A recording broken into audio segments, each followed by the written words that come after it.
if you're really serious about making some kind of change in your life, you'll do it. And not only that, but you have to also be accepting of the decision that you make. Yeah, And you have to own that decision. exactly. I think a lot of people go wrong there. I think a lot of people, I think a lot of people actually blame why they are not where they want to be on other people. And whereas we were saying, I was just saying, I have to look out for the wants and needs of my family as well. I can't be selfish.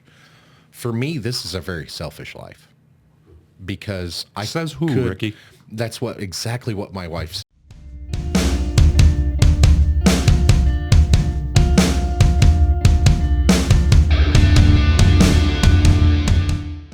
Jay Meacham, you're a business coach and you are looking to be a deacon at your church. Let's talk about, first of all, I want to talk a little bit about how you got into business coaching.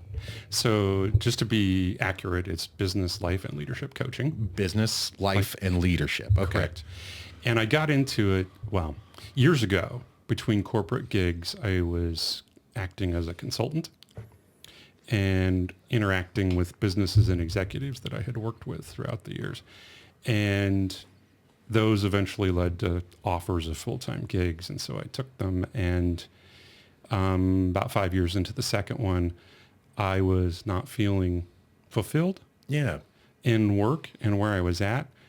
And so before quiet quitting was a thing, I walked out unannounced on a weekend.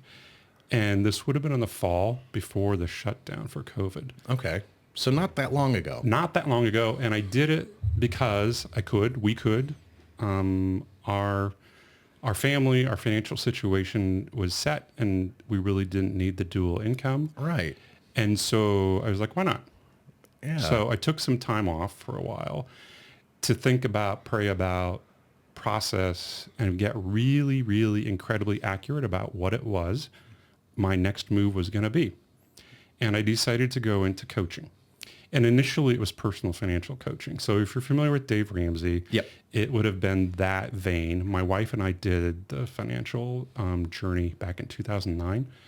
And that really was the precursor for my quiet exit from where I was at that point in time, because we could. So I was like, okay, I'm going to do that for a while. And I did do that for a while, and it was great. And I liked the clients I had. However, the referral process I was using through Ramsey Solutions Yeah. was passing, I'll say, not even lukewarm leads to me. They may have been folks that just had a question. Right. And that was it, nothing more. And which is great, because that was of service to them. Right. I wanted something more, and I wanted to be able to identify and create my own clients that Right. I wanted to work with, and not have them referred to me, so to speak. Yeah. And so fast forward, I had never had any experience in, I'll say, sales or lead generation or marketing. Yeah. I'm in the same spot. I didn't have that skill set. Lots of other business background, because I've got an undergraduate degree and an MBA, but nothing in that space of creating work and clients. Right. So that's what my initial kind of passion was. Figure out how to solve that. Because I'd always been told, oh, clients are created in conversation. Right. And you know what? That's exactly true. So when I'm out and about and I'm talking to people, I'm more likely to use a service, if you will, like with casual conversation. Everything with me starts with a casual conversation. It's actually how I got my trash guys. As you were pulling up here to the studio this morning, my trash guys were picking up my trash, and I actually got them word of mouth. So it's the same. I love talking to people, man. It's one of my favorite things to do. So Yeah. I'm glad you mentioned that, because that's something that I have acquired a taste for. yeah. And I wouldn't say it's been all of a sudden not a lightning bolt moment, Right. but it's been a casual thing of, I'll be traveling and I'll see somebody in an airport and I'll start a conversation with them. Yes. Yes. A perfect example, I traveled to Saratoga Springs, New York earlier this year for a coaching and leadership event. And on the way back in the airport, in, I'm trying to remember the name of the town now, not Buffalo, but Albany, New York. Albany, yeah. I was sitting next to a gentleman, and we started a conversation, and he told me he was a retired fireman from New York City. Right. And long story short, the day 9/11 happened, this guy was scheduled off duty. Right. And he continued to tell me that all of his teammates, his brothers, were called to go to the Twin Towers. They were all gone. Oh, man. And that's the kind of thing that happens to me. Yeah. Just out in public, I'll strike up a conversation with folks and I find out these interesting things. People have wonderful stories to tell. Yeah. And they're just begging to be heard. Absolutely. And I think, I believe in like fate. So like things are meant to be kind of things. And like my best friend, my very best friend in the whole wide world, I could be having the worst day and somehow he knows and he calls me and I'm like, just the guy I need to talk to, man. And so I completely understand that whole thing. Yeah. So that gives you a better sense of what I'm doing in terms of coaching. Yeah. I spent a lot of time up front with folks. And initially we'll start with a conversation maybe over coffee. Right. Or some networking event. And I'll say, hey, let's grab a cup of coffee or just schedule some time to sit down and talk. And during those initial conversations, I can tell if there's mutual interest in taking the conversation further. And that's when I open up the door to them and say, hey, when I meet people like you that I'm really struck by, I want to offer up to you some coaching, completely free, complimentary. And then I give them some kind of parameters and context around what that looks like, which basically is you're jumping in both feet. You're going for the gold. Here's my phone number. Here's my email address. You can text me, you can call me, or we can schedule time. And you're going to do this for 10 days. You're going to find out exactly what it's like to be coached by Jay Meacham. Right. Right. And then we have a conversation about, okay, what does it look like to work together? And I hold no space either way for folks in those conversations, meaning if they choose to continue to work with me, that's great. If they choose not to, that's great too. I have offered some service to them and I know without a doubt they've gotten some benefit from it. So that's awesome.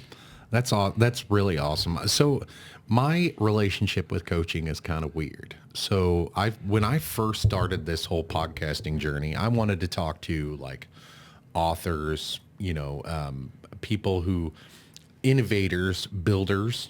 I wanted to talk to average American people and people from all around the world in different cultures and stuff. But I found that more often than not, the podcasting space is saturated with coaches and coaching. And for me, it almost seems disingenuous for most people.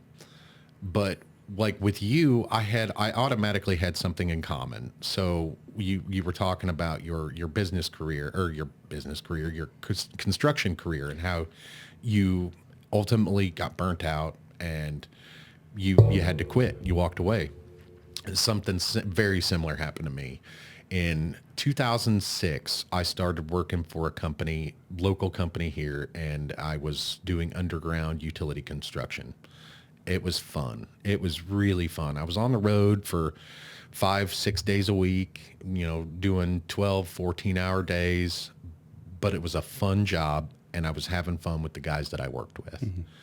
And fast forward to 2011-ish, and my boss had, I had pretty much like a dream team of a crew going, and my boss had decided that he was going to split us up, and he was going to put me on one crew, my boss at the time on a different crew, and we were going to run our own crews. And I guess he had a little bit more faith in me than I did. But I guess he was trying to teach me some things about management and how to grow within that structure, within that construction structure, because there's not a whole lot of upward mobility for folks that are just laborers. So I was already burnt out a little bit, but once that happened, I was all the way gone. I was gone on the road for, 5, 6 days a week. And like I said, a sun up to sundown job. And I had young kids at home. And I was just, on Monday morning, I would cry on the way to work. I would break down in the middle of the week because, I'm getting a little emotional thinking about it now. I would break down in the middle of the week because I'm just so damn homesick, and going on vacations and stuff, man, I grew to be a big old fat guy because all I could do was eat food on the road.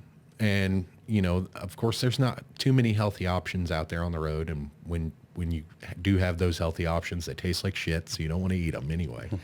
So I was just overworked, underpaid, underappreciated, and I missed my kids. And ultimately, I ended up getting fired from that job, which was a blessing in disguise. I had quiet quit, 2 years prior to that. I had just burnt out, don't give a shit. I was, going through money on the company card, not really worried about the company, but like, hey, I need these parts. I'm going to buy these parts. So, if you go broke, that's your problem. Just make sure that account's full so I can use it. So, but I would, at the end of all that, my wife, as I've, got fired, I was like, I want to take a kind of a break. I've been, burning the candle at both ends for years now. I'm a big old fat guy, and I just need a break. I want to hang out with my kids for a couple months. She's like, okay, we can do that. A couple weeks later, she comes to me and she's like, I want to go back to school. And I was like, great, what for? And she's like, I don't know. So she tried to figure that out for a little while. And then now she ended up settling for business management with a concentration in HR.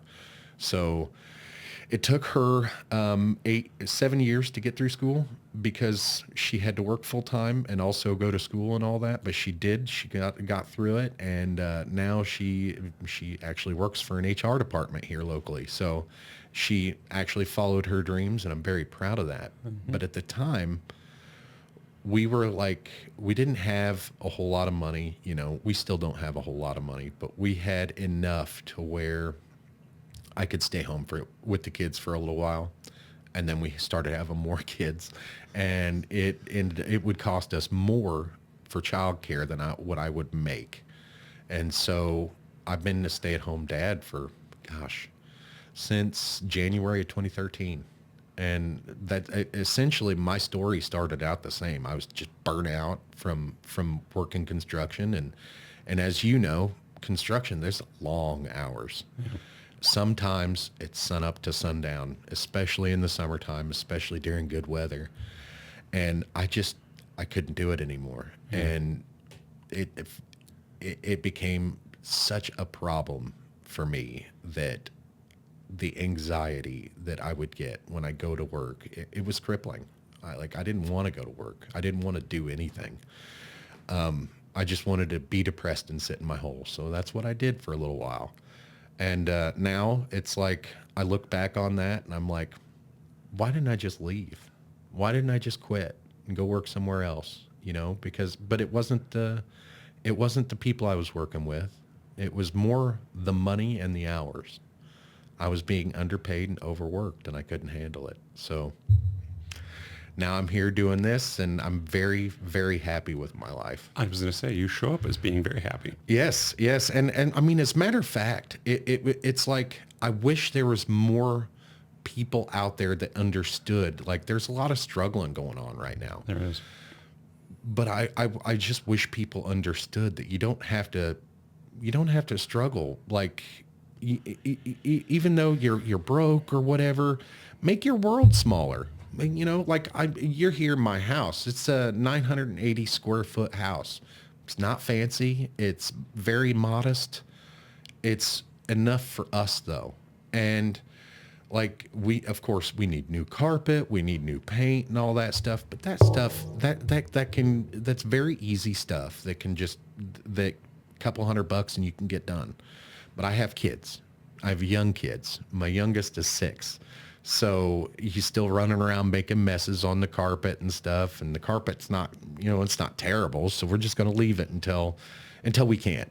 And then, I remember when I was a kid, my mom was always bitching that, like we can't ever have nice things. And as I got older, my kids started tearing up my stuff, especially my vehicles. And so nowadays things are, I care about things differently. I prioritize things differently. Instead of having a nice, shiny new vehicle, I'm driving a 20-year-old, POS Crown Victoria that's got an oil leak. And my wife has a newer car. She's a Bronco, Ford Bronco, but it's in the shop right now. But yeah, I drive around an old beater car. Our house is very modest. We haven't bought a loaf of bread since January because we make our own bread, and we are doing a lot of things that are cheaper to do at home, like homesteading type stuff. And that's how we essentially are able to afford to do the things that we do, is because we just make our world smaller. We don't buy as much consumer crap. We don't buy junk food and all that stuff. We home make everything. When we go on vacations, we do it the cheapest way possible. So it is what it is. I mean, I try to tell people that all the time. Just make your world smaller. Yeah, that's really good advice. And Ricky, I just acknowledge you for sharing that and really being very clear, you and your spouse both, about, for you, what is enough? Yeah, exactly. And yeah, you're right. People in general, consumerism is just incredibly out of control. Yes. And from my work with folks, it really gets to, there's some kind of insecurity that they're coping with internally. Yeah, I see that too. That they go off and acquire one more thing or experience this other thing to try and make up for some inadequacy. Yep. And it oftentimes gets back to family of origin things. Not always.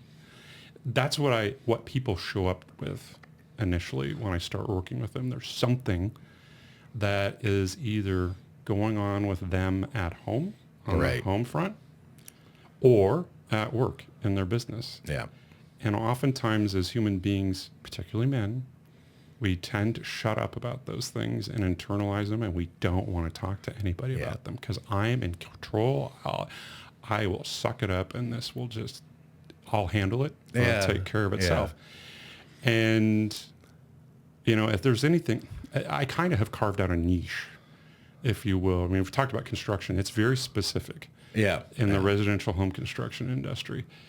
Within the Home Builders Association in Kansas City, I am referred to as the go-to coach. Hell yeah.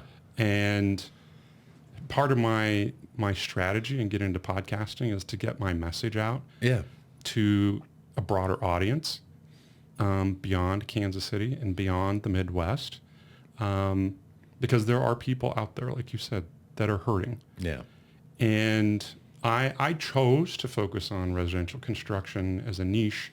I do serve other people outside of that, but it's my primary go-to. Right, and it's pretty much what you know, right? It's what I know, and so I grew up on a farm in central Iowa. Yeah. And when I was 13 years old, November, in the fall of the year, we were at another pasture about 30 miles away, rounding up cattle to bring them back home for the winter. Mm-hmm. And our house of 30 years was totally destroyed by a fire. Wow. And that's one of my biggest fears. I'll tell you about it in a minute. Yeah. And to say it was traumatizing is probably not accurate. It was such a loss. Yeah. This is the place where we had gathered together as a family for 30 plus years. Turn your mic a little bit. There we go. And it was gone. Yeah. We had no roof over our head. No one was hurt. We had all our property, equipment, cattle, vehicles. We had no roof over our head. So we were homeless. And that stuck with me for years, kind of unidentified as something that impacted me, until I started going down this path of coaching, and I wanted to really focus on a niche, and I landed on the Home Builders Association and the residential construction industry in Kansas City because one of their not-for-profits that they support is Habitat for Humanity. Yeah, yeah. And these are people that are responsible putting roofs over people's heads. I actually know a couple people with Habitat homes. Yeah. So it all made sense for me. You talk about things happening for a reason or, Well, it sounds like we may have gotten together for a reason because one Yeah. of my biggest fears is my house burning down, man. Tell me. When I was a kid, I was younger than 11, but older than 7. So between the ages of 7 and 11, I don't remember exactly how old I was, but my mom had a boyfriend and he lived with his mom and he had a couple kids, and I go over with my mom to hang out with him, and he was a good guy, whatever, and his mom always took care of his kids for him, and then she ran a local nursery here in town, like a plant nursery. And so fast forward a few months, it's Christmas time, there's lots of Christmas lights, snow, and you're always hearing about fires at that time of year. And this guy, his son was 5 or 6. He was playing with matches in the family living room and started a fire, but burned up the house, kind of burnt himself a little bit, but he was okay. But the house was a total loss. They didn't have insurance. And yeah, and that's so since I've been out on my own, I've always had insurance, renter's insurance, homeowner's insurance, and we always keep up on our premiums because one of the things that I'm deathly afraid of is losing all my shit in a fire. And if you don't have insurance, you can't replace even clothes. You can't replace the food in the refrigerator. Never mind the pictures that you'll never get back. Forget about Social Security cards and birth certificates and other valuables. You can't replace those things. But if you don't have insurance, you don't have a place to live. And I was always afraid of that because what stuck out to me was they lost all their Christmas presents. So I was a kid. And I was like, what about all the Christmas presents? Did they get the Christmas presents out? My mom's like, nobody cared about the Christmas presents. They were trying to get out the house themselves, so they saved themselves. And we were very, very poor. And I donated a couple of my Christmas gifts to the family. And I'm not sure if my mom took them back or donated exactly what she got, but I just know I only had one Christmas present that year. And a very proud mother. So, but yeah, you say that a lot of these things that happen in our lives are due to, factors that happen, in our childhood or in our business careers. A lot of things that we subconsciously choose are due to our environments. And I'm uber aware of that. And so my mom used to she used to keep a bunch of crap and, a bunch of junk. And my grandparents too. My grandparents is both sets, my father's parents and my mother's parents both kept a lot of junk. When you say kept a lot of hoarding? Well, so more like organized hoarding, a collection of just a random collection of bullshit that they've gathered up over their 70 years of life and just never threw away. Never purged anything. Exactly. I'm not like that. Number one, I don't have space, but number two, I have this thing. If it's in a box and I haven't seen the contents of that box in 5 years, I don't need it. So we're very minimalist around here, but I got that way because I hate moving.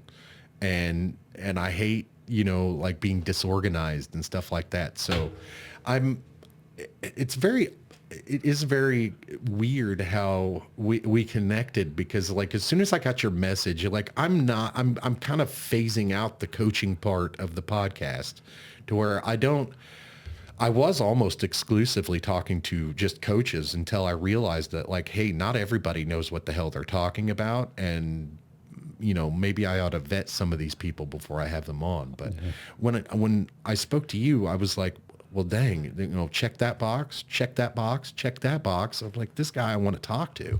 So I mean, appreciate you coming up here and hanging out with me and stuff. And one of the things that you had mentioned in our communications was about how emotionally available I am for the podcast. And I feel like authenticity, not only does authenticity sell, but it also, like, it's a lot easier than having to come up with a persona and carry that persona in public and then separate that in private. I don't have to do all that. I am who I am. Yeah. So it's very much easier on that I can aspect. tell just by sitting here, and I knew it after I listened to some of your samples of your podcast, this guy is completely accurate with himself. Hey, thank you. And he's authentic. He is who he is and how he shows up. Thank you. And Thank there's you. no putting on any kind of disguise or airs. And that kind of thing attracts me to people. Right. And I can tell that about people. Oftentimes by not even talking to them. Yeah. Sometimes I talk to folks and I describe, how when you meet somebody and they walk into a room and they just light up the room. Yeah. They don't have to say one damn thing. Yep. There is this aura, if you will. Like a magnetism. Yeah. There's something about them. They've got this energy about them. And so I don't know how to describe it in me other than I just know very accurately when I see those people. Yeah. Yeah. I'm naturally curious about them. I'm naturally curious about everything, man. Like everything. If there's some kind of question out there that I have in the random part of the day, like, we were just talking about off camera, we were talking about the Vatican and some of the UFO stuff. Like as soon as I heard that, I had to look it up and dive deep into it. And like, it kept me occupied for a couple days. So now I'm going to go out and want to look that up because I've never heard that before. Yeah. So David Grush, David Grush is the whistleblower that brought it out in Congress, but he said 1933, between France and the United States, the Vatican was a go-between for a UFO transfer. Interesting. So yeah, you'll have to look that up. I better believe I will. I'm very, very intrigued by the UFO subject, and it just now became a thing. In 2017, there was an article in the New York Times that pretty much said, UFOs are real. Man, I didn't even read this article until 2020. So I'm like, these articles were out for 3 years before I even seen them. I wonder what has prompted that. Because I know from looking World War at III, in my opinion. My news feed that I get that shows up on my phone. Yeah. Oh, particularly after the first of the year, there was more and more stuff about UFO sightings and over New Jersey. Yeah. Towards the end of last year, they were trying to explain these lights that were in the sky, and they supposedly weren't drones. And I think those were mostly commercial drones. Ah. So like a year or so before that happened, the corridor where these UFOs were sighted, they were talking about the FAA wanted to open up that corridor for drone testing.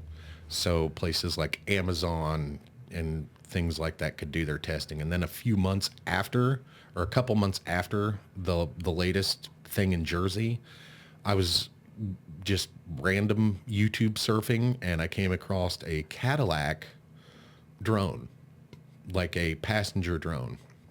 And Cadillac has made a personal vehicle drone. It's huge, but one person to two people can ride in these things. Incredible.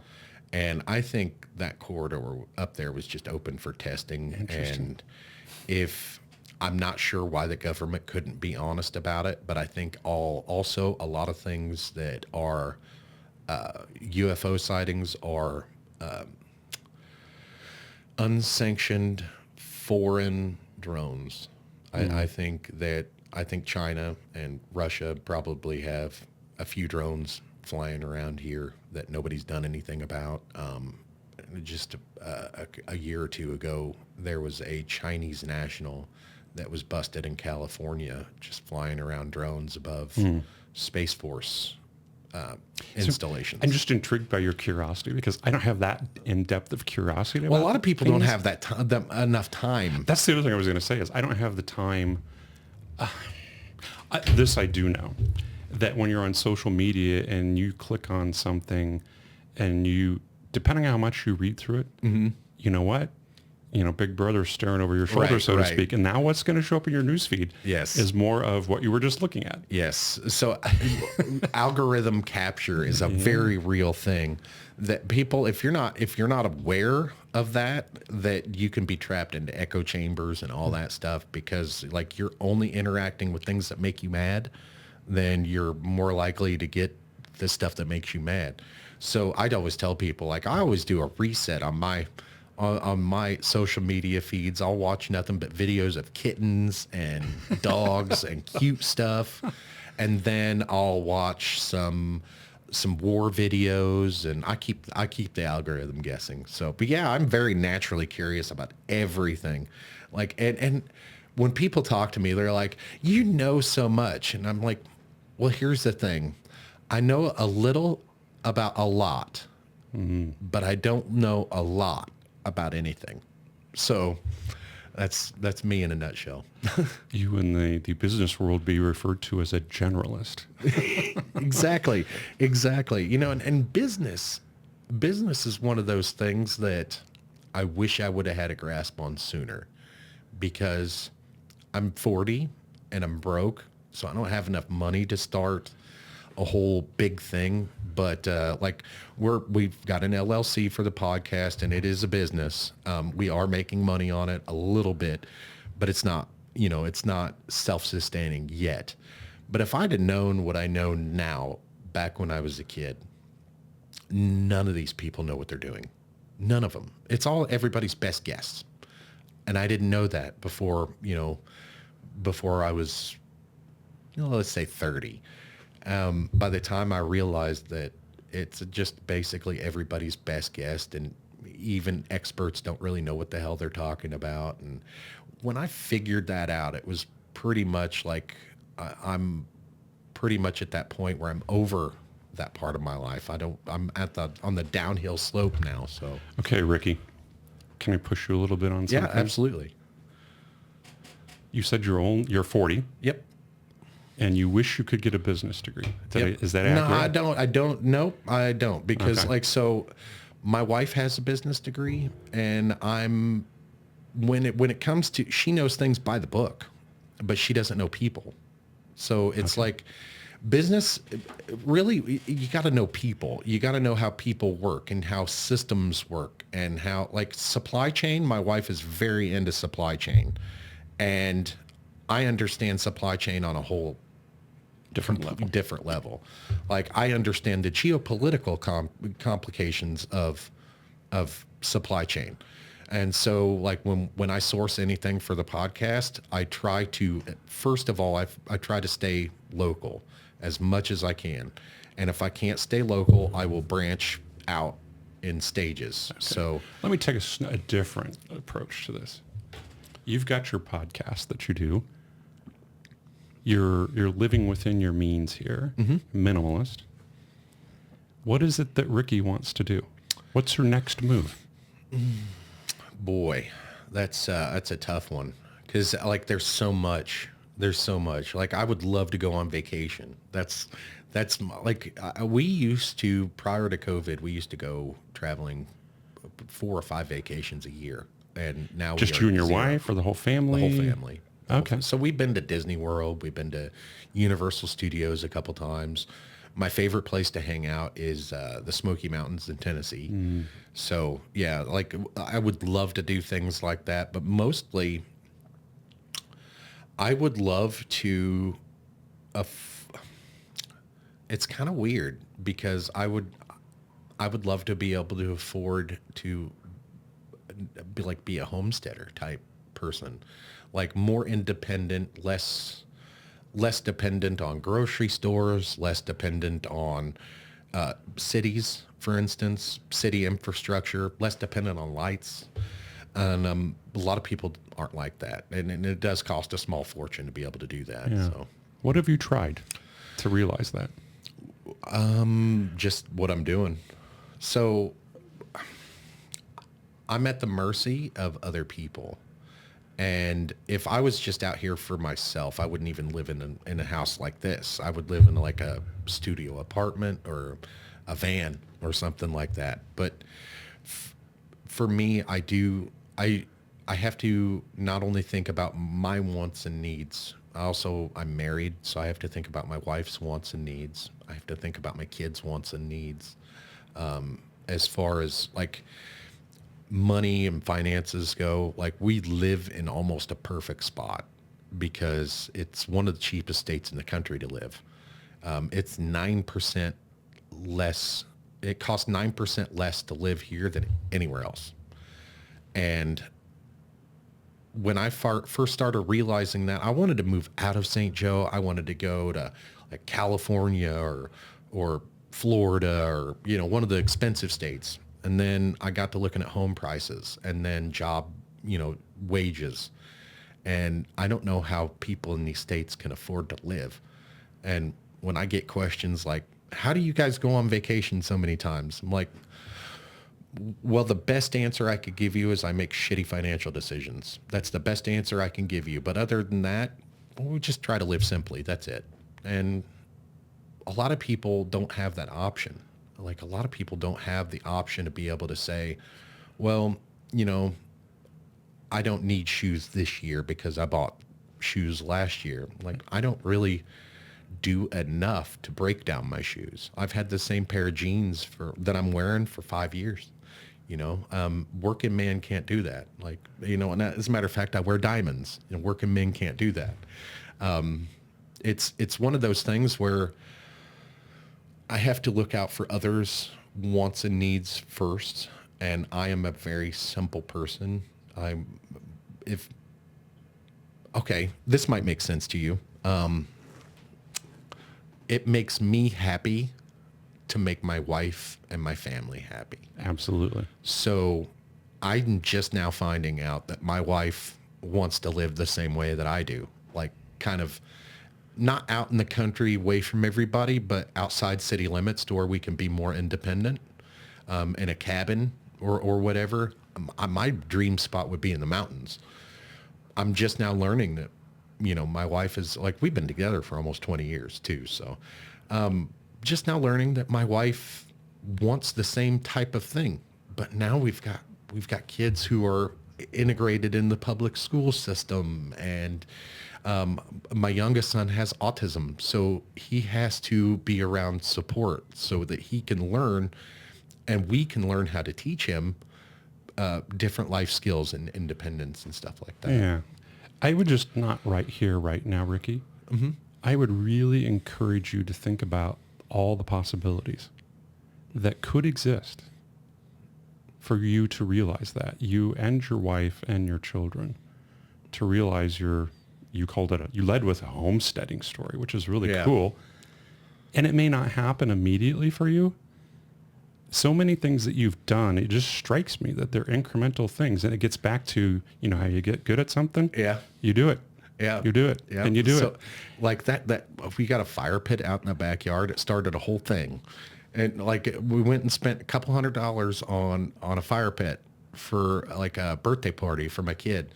And it started a whole thing. And I'm like, I learned, so I already knew how to build a fire because I was, we were all young once, but like I had to be retaught how to make a fire by a Navy mechanic.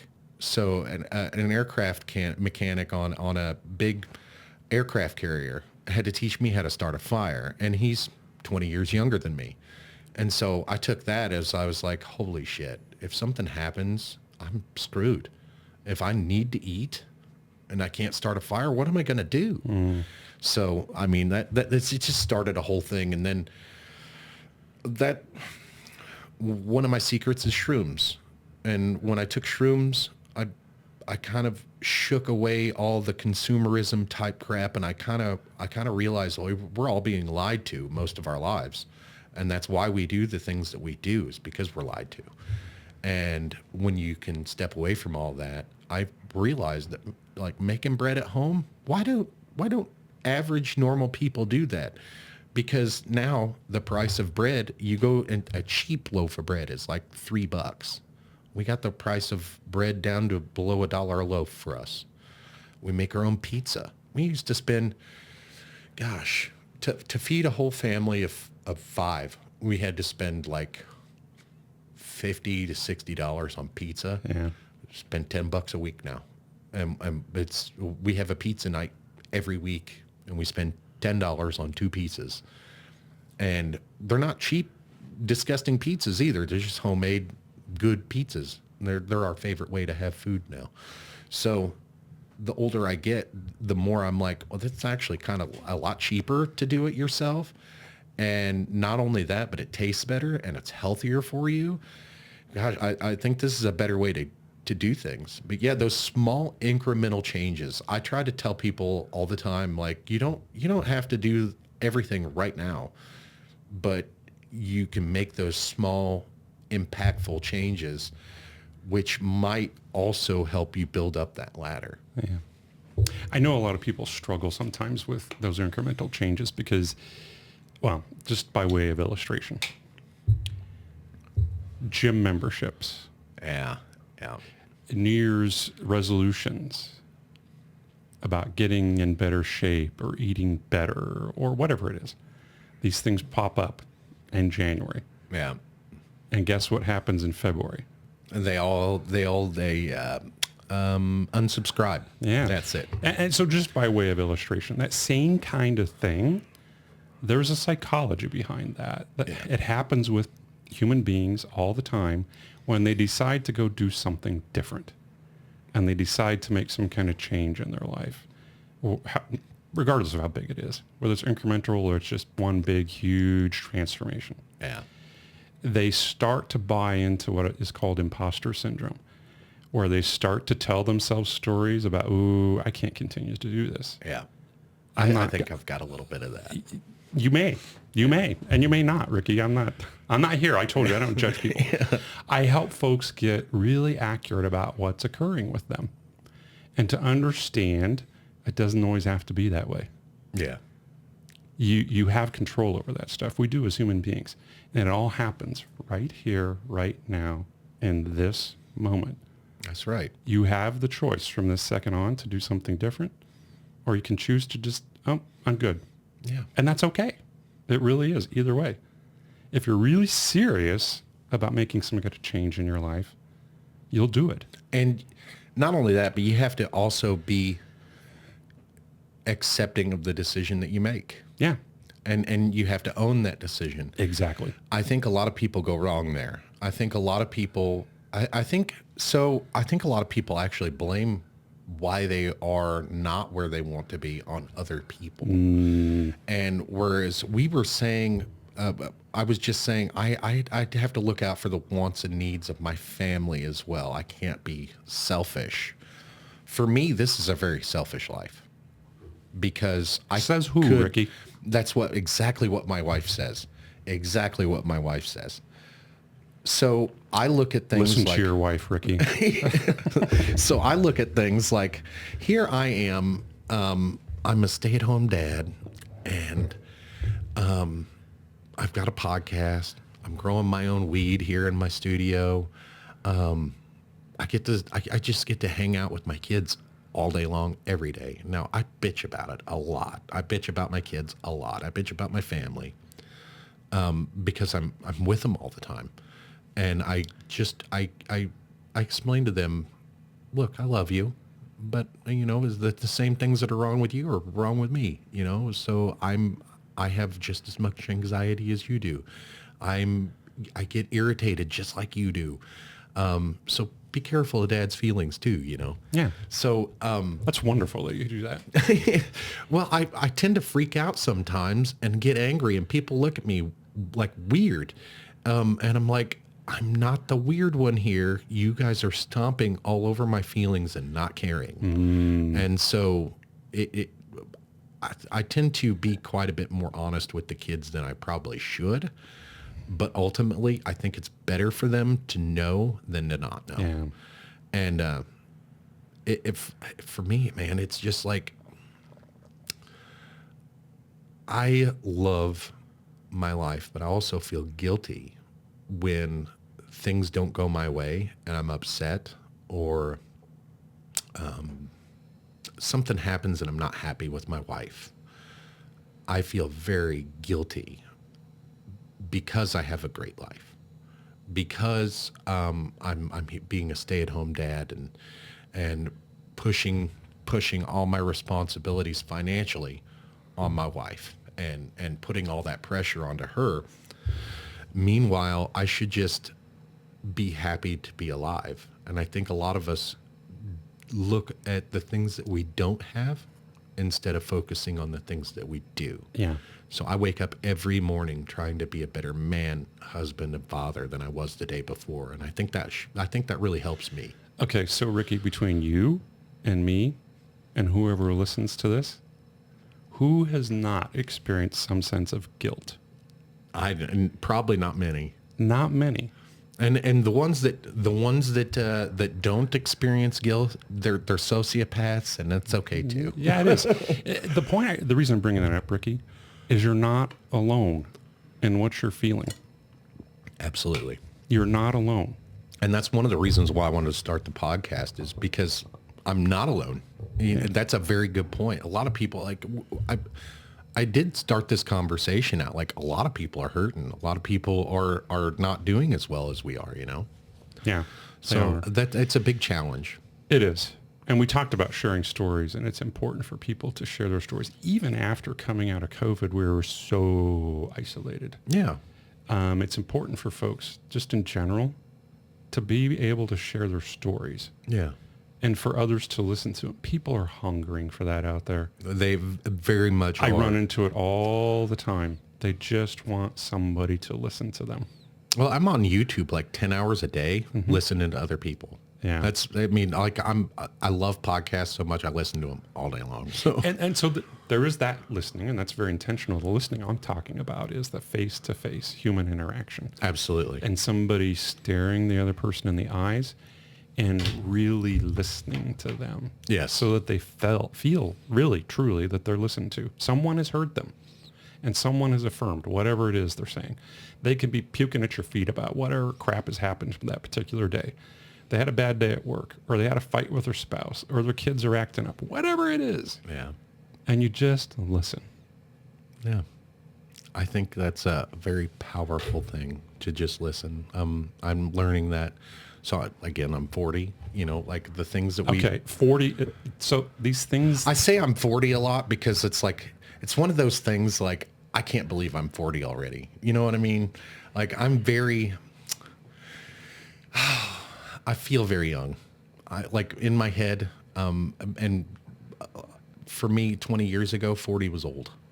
So I say that, and I feel like I say a lot of things to emphasize points that I don't articulate clearly, if that makes sense. Yeah, that makes sense. And I get it. I was just going to say that age is just a marker for the number of times we've made a trip around the sun. Yes. And it's just a number. It really is. I'm 62, Ricky. You don't look 62. That's incredible. And what am I doing? I'm on to my next thing. Yes. So it's out there. It's available to anybody and everybody. So turning that page in your life at such an advanced age, I guess we'll say. You said you're 62. That's not really old today in 2025. But when you made that transition, was it scary to be a coach? Like, to jump in with both feet? Was it too scary? No, it was not scary at all for me. What was it intimidating at all? It's not been intimidating at all whatsoever for me.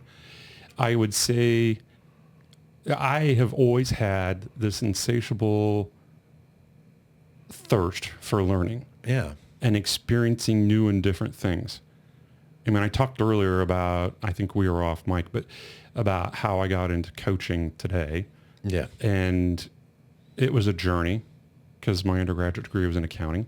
Yeah. I had an executive MBA, so not traditional paths to get into meeting people, Right. so to speak. But I just had this thirst and this quest always for wanting to know more, Right. learn Right. more, experience more. So no, there was no fear about jumping into coaching. I kind of incrementally approached it through consulting. And then there was the personal financial coaching. And then it's like, okay, for me, Ricky, honestly, there was a calling. There was a calling. Right. And it wasn't a light bulb moment or God on a mountaintop shouting down to me, Jay, you shall be a coach. It was nothing like that at all whatsoever. It was very subtle. It was, Jay, I want you to bring joy to other people. Yeah. And awesome. that's what resonated with me from the get-go when I started down that path of, Jay, you were really meant to do more, much more Right. than what you're doing in an office in downtown Kansas City, Missouri. Speaking of downtown, I love that place. I love downtown Kansas City. I do the same thing. So when I was younger, I didn't graduate high school even. I dropped out when I was 17, but I was Where'd you go to high school? I'm curious. Central High School here in St. Joe. Oh, we need to talk, Ricky. So I actually, when I dropped out, I was in my junior year, but I did not have a successful grade past 8th grade. So I essentially have an 8th grade education plus a GED. Oh, good for you. When I was 19, I was having a lot of trouble finding jobs. And I couldn't get a job without a high school diploma, and it's illegal to lie on your job application. And even if you don't get caught, I know. And so I went and got my GED, and I got like really good scores. I got good enough scores to get scholarships. But college wasn't for me. School's not for me. So I've recently been diagnosed with autism. I didn't know that until this year, actually. Incredible. But I've always known that I've had some form of ADHD, but I was diagnosed with ADHD in my 20s. And so anxiety, I had all these things, right, that wasn't conducive to sitting in a room and sitting still and completing work. It just wasn't for me. I knew that. I'm like, nah, college is for losers, so I wasn't doing that, but I've always been very curious. And it's one of life's biggest questions for me is, why do people feel like they just get to stop learning after school? Mm-hmm. Why do people not seek out information on purpose when they're curious about something? Like my kids do this to me all the time. My oldest is 22. So my kids will call me to ask me a question. And I'm like, what, did you look it up? Or was your first inclination to call me to ask me? Oh, well, I thought it's easier to call you. And I'm like, pick up your phone, right? You have this wonderful piece of technology in your pocket. Pick up your phone and Google it. Ask, ChatGPT what you should do. I've learned over the years that if you want to figure out how to do something, the best way to just to do it, like licensing your car, it has to be done. Mm-hmm. Figure it out. And I've always been that kind of guy. I've always been the problem solver. But now, like, I've got older kids, and did I mess up somewhere? Because my kids aren't independent. Like, they call me for every little thing. Like, how do these kids make it to this age without using Google? Like, because when I was a kid, even back then, you could still cheat. And these kids are able to cheat, and they won't. So, one of those things that people do stop learning as they get older. And that's just never been me. I've never been that type of person, but I've always known You didn't need a degree to know something. You didn't have to go to college to learn how to do something. Information's free. It's just the curation that you pay for. Yeah. We're all unique beings. Exactly. And why we do what we do or don't do is unique to us. Yeah.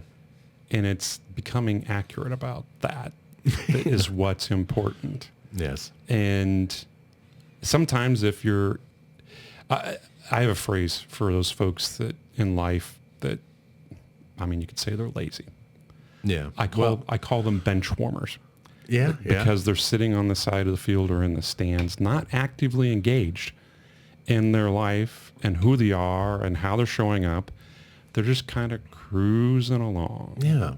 And it's those folks that at some point in time, they will wake up and say, holy crap, where am I at in my life and what am I doing?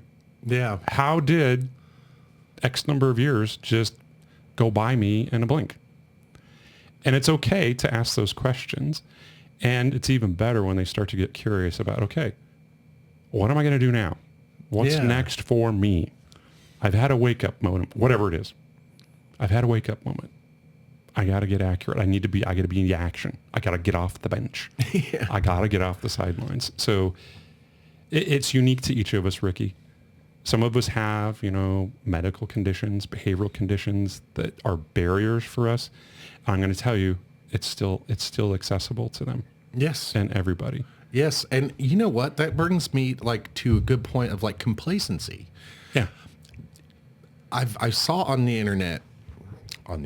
social media, one of my friends had posted, some people need to be okay with being okay. And that is a good one.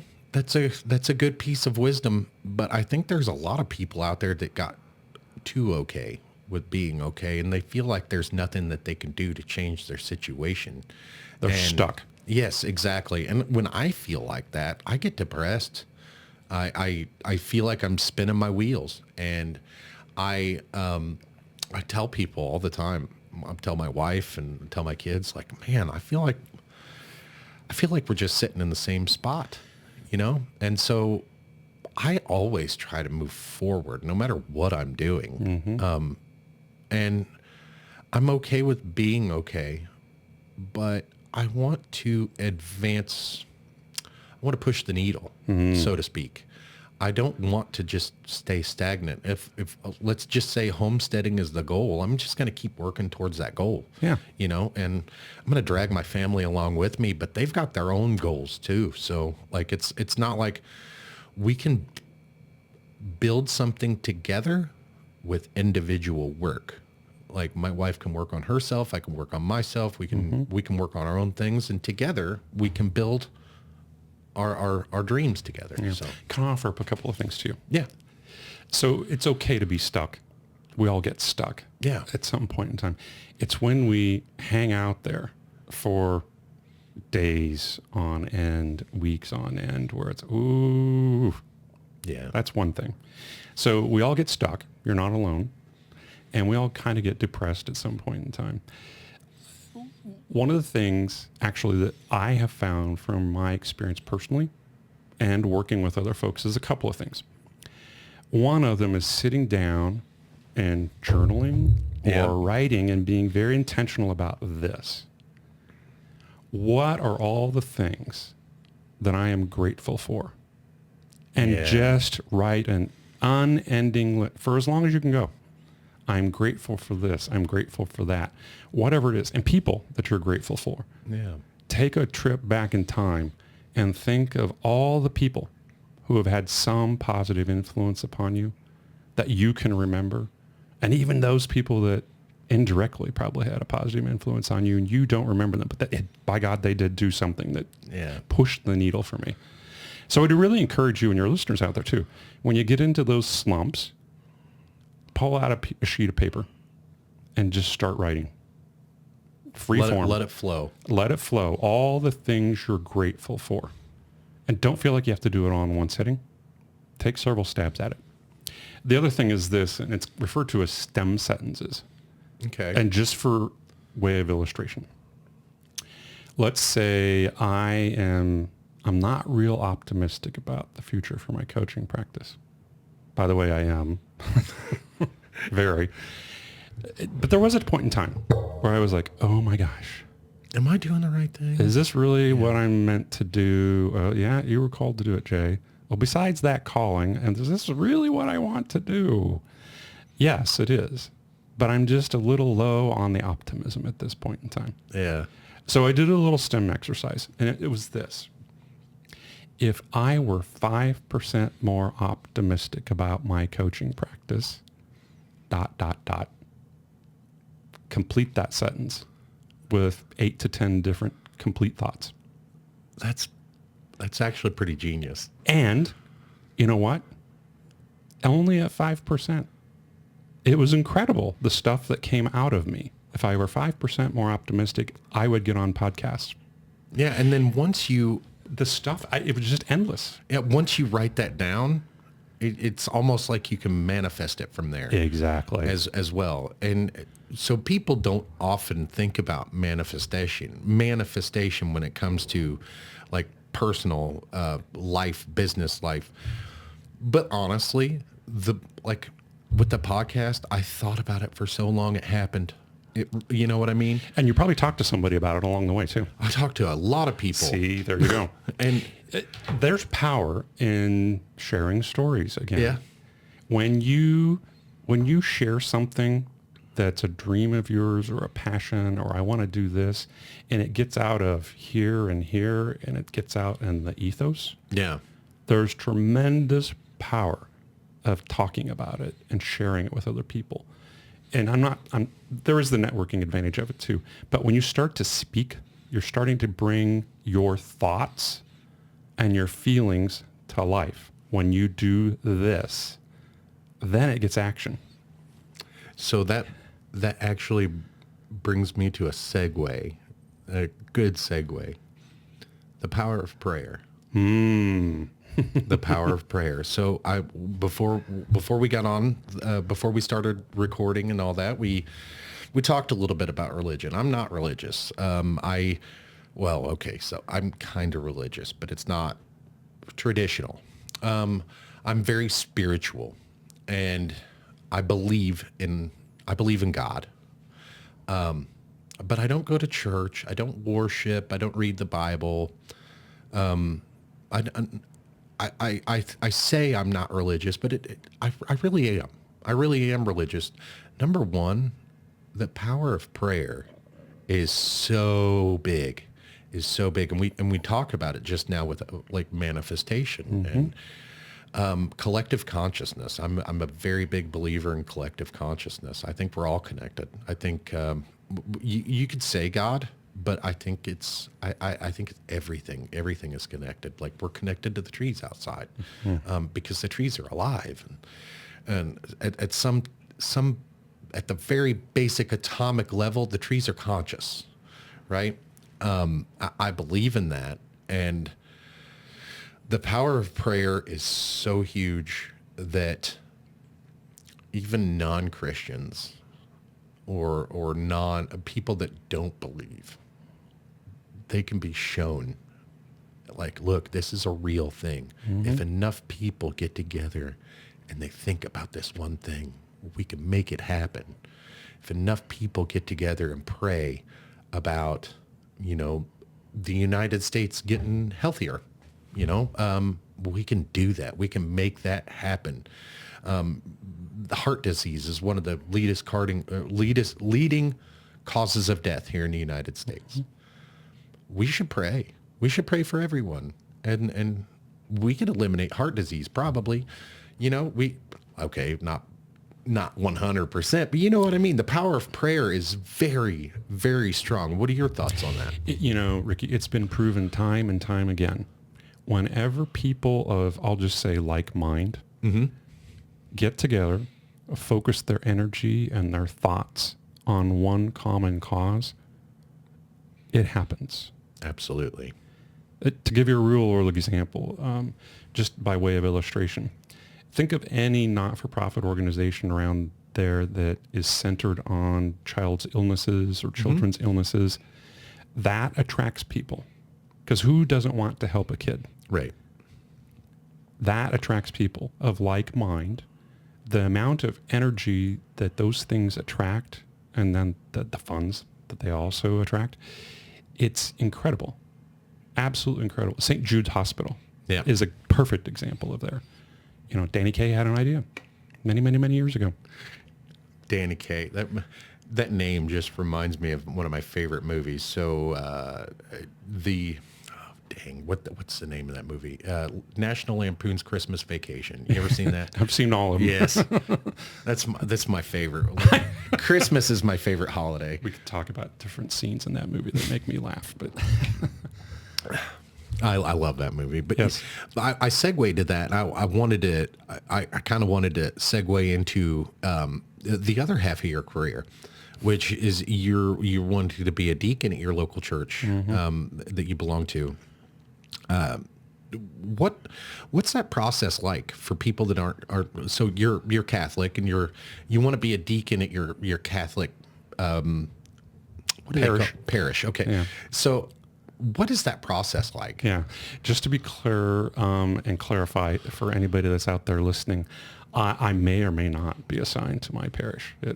Right. There's a lot of factors that go into that determination. I would love to be assigned to my home parish. We'll see what happens. It's a 5-year process. And actually, honestly, it probably starts even before that 5-year process. That 5-year process starts with an application process where you're filling out a pretty evasive application and 6 letters of reference from different people in your space. Wow. Yeah, it all goes off to the diocese, and a review team there kind of vets it.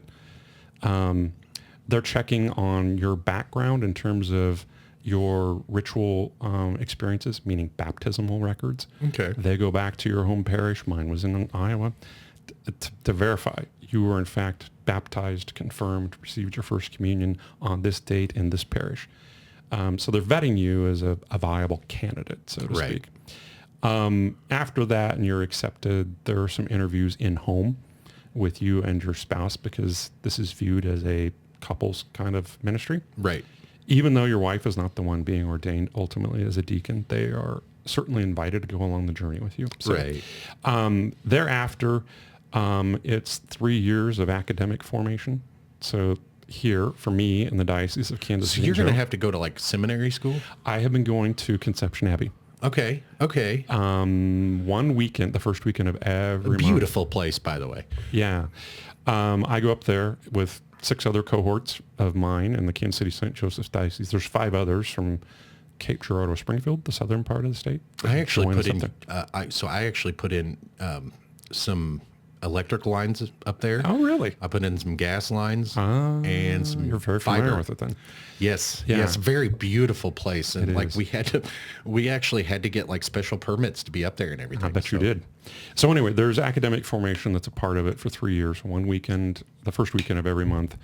In fact, I will be going up there this Monday for the start of my last full week of academic. We always start the beginning of each of the 3 years. It's a full week at the Abbey of classes. Yeah. And then it's the first weekend of every month. So there's that. And then we meet as a group this third weekend of every month in Kansas City at the Chancery there for a half day. There's homework in between those classes, tests, papers, retreats. Yeah. I was just up at Conception Abbey this past weekend for a retreat. We have to go on an annual retreat as a group. It's part of the requirement. So it's okay with me. It's a commitment. I will tell you that. A commitment, but it is a commitment, but it's not. For me, if it were me and I really wanted to do it, it wouldn't be that big of a commitment, to be honest with you, because like what you're describing is less like a. I think you're going to be a very good deacon, because just this conversation that we've had right here, you'll be very, very good at that position. So it's almost like not like a job, not like a more like it's more like a way of life, if you will. In the Catholic Church, they talk about vocations. Yes. So these there are you go. priests, members of religious organization. Being a deacon is a vocation. It's a calling that God Right. has placed in you on your life. So just to be clear, to wind the whole deacon thing up, I had expressed interest in it way back in the early 2000s, and at that point in time, we had 3 relatively young boys, and I was working full time. My wife was working full time. She's still working full time, and you and I could talk about that too. It just was not the right time to Yeah. be doing this, and so when I quit quietly. It was one of the things that popped back on my radar screen, and somebody asked me, "Are you in formation? Have you applied?" Da da da. And I'm like, "No, I haven't." Things like that kept propping up in my life, and I'm like, "Okay, I guess I can no longer stiff-arm God on this whole thing." And so, once I'm ordained, there's more to it.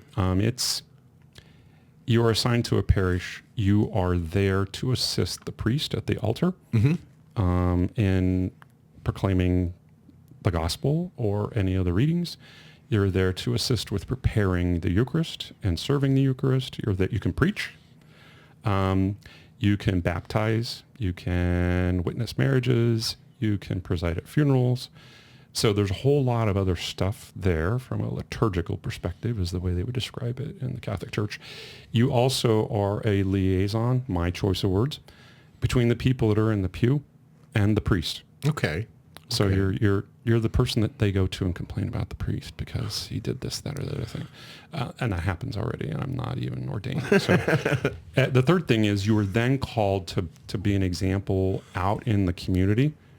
So you're expected to have a project or some ministry that takes you outside of your parish boundaries and into the larger community. So for me in Liberty, it may be this. Serving as a chaplain for one of the 3 fire stations in Liberty. Okay, yeah. I have had some conversations with them. Or there's they call themselves a Liberty Area Ministerial Alliance. So it's a group of ecumenical folks, different churches, different faiths that come together to do good works, if you will, in the Liberty community. It's typically, kind of support outreach to those that are food insecure, or in transitional housing or homeless. They also get together and do ecumenical church services like around Thanksgiving and Easter and Christmas. So there's that kind of work that's a part of being a deacon as well. It is a lot of work. It sounds like It is. and it sounds like you'll be busy, for sure. Man, what does it feel like to have that kind of calling? Like, because I'll be honest with you. I felt compelled to do my podcast. I felt compelled to do most of the stuff that I do. It's not okay. Like with growing cannabis, for instance, that wasn't one of those things that, like, I thought about it before, but it was just in passing. But what really, really got me thinking about it was a friend of mine who was doing his own thing and growing his own. And he was like, "Man, I can get the exact medicine that I need when I need it." And he was telling me, like, it doesn't matter which dispensary that I go to. Sometimes I'm there for knee pain. Sometimes I'm there for back pain. Sometimes I go because I'm hungry and I need to eat and I'm not hungry. And so I go to get hungry. And it got me thinking about, like, man, that's pretty wild. I don't really think about that when I go to the dispensary to get my own. Like, my back does hurt, and there's specific medicines that will be able to help my back. There's specific medicines that will be able to help me sleep, or actual medicines. And so I was like, man, let's try this out. And the more I got into it, the more I was like, I was born to do this. So it's one of those things. I like the podcast I didn't think I'd be very good at it, And everybody's like, all my friends and family were encouraging and, oh, you'd be great at it. But, you know, that's their job sometimes. So I didn't know whether to believe them or, so I started doing it. And then I'm like, not only am I good at it, but I'm having fun and I like it too. So I'm going to keep doing it. And then the more I keep doing it, people come to me all the time. They're like, this is my favorite podcast to do. I just actually spoke to a lady from, she lives in Illinois. She's from Israel, and she put together the Malta science conferences. And she pretty much wants to get all the countries together, especially the ones that are fighting, and get them on common ground, which is science, and get them talking. And I admire that. That's what I want to do here with this is open and honest conversation to stop the bloodshed, to stop the fighting, and so we can all have a better understanding of each other. Because I think social media kind of ruined a lot of things for us. It's good for some things, and it's not so good for other things. Right. But I've just had her on the podcast, and when we were done recording, she's like, I've done a lot of these. This is my favorite. I was like, I certainly appreciate that. And I was like, what, if you don't mind me asking, what makes it your favorite? And she said, you have just this open curiosity, and you have you have honest conversations. And she said, but the big thing is you let me talk. And not like most people, when they have me on their podcast, they have an agenda. And I like that you didn't have an agenda, and we could just have a conversation, just the two of us. And she's like, I forgot we were recording halfway through. And I was like, that's amazing. That's awesome for me to hear. I've talked to people for 2-3 hours, done podcasts for 2 or 3 hours, and they look, oh crap, I gotta go, you know, and like, it makes me feel great that we can have those conversations, and that I can be their favorite, you know, because I've never really felt like I've been anybody's favorite before. So it's one of those neat things for me to do.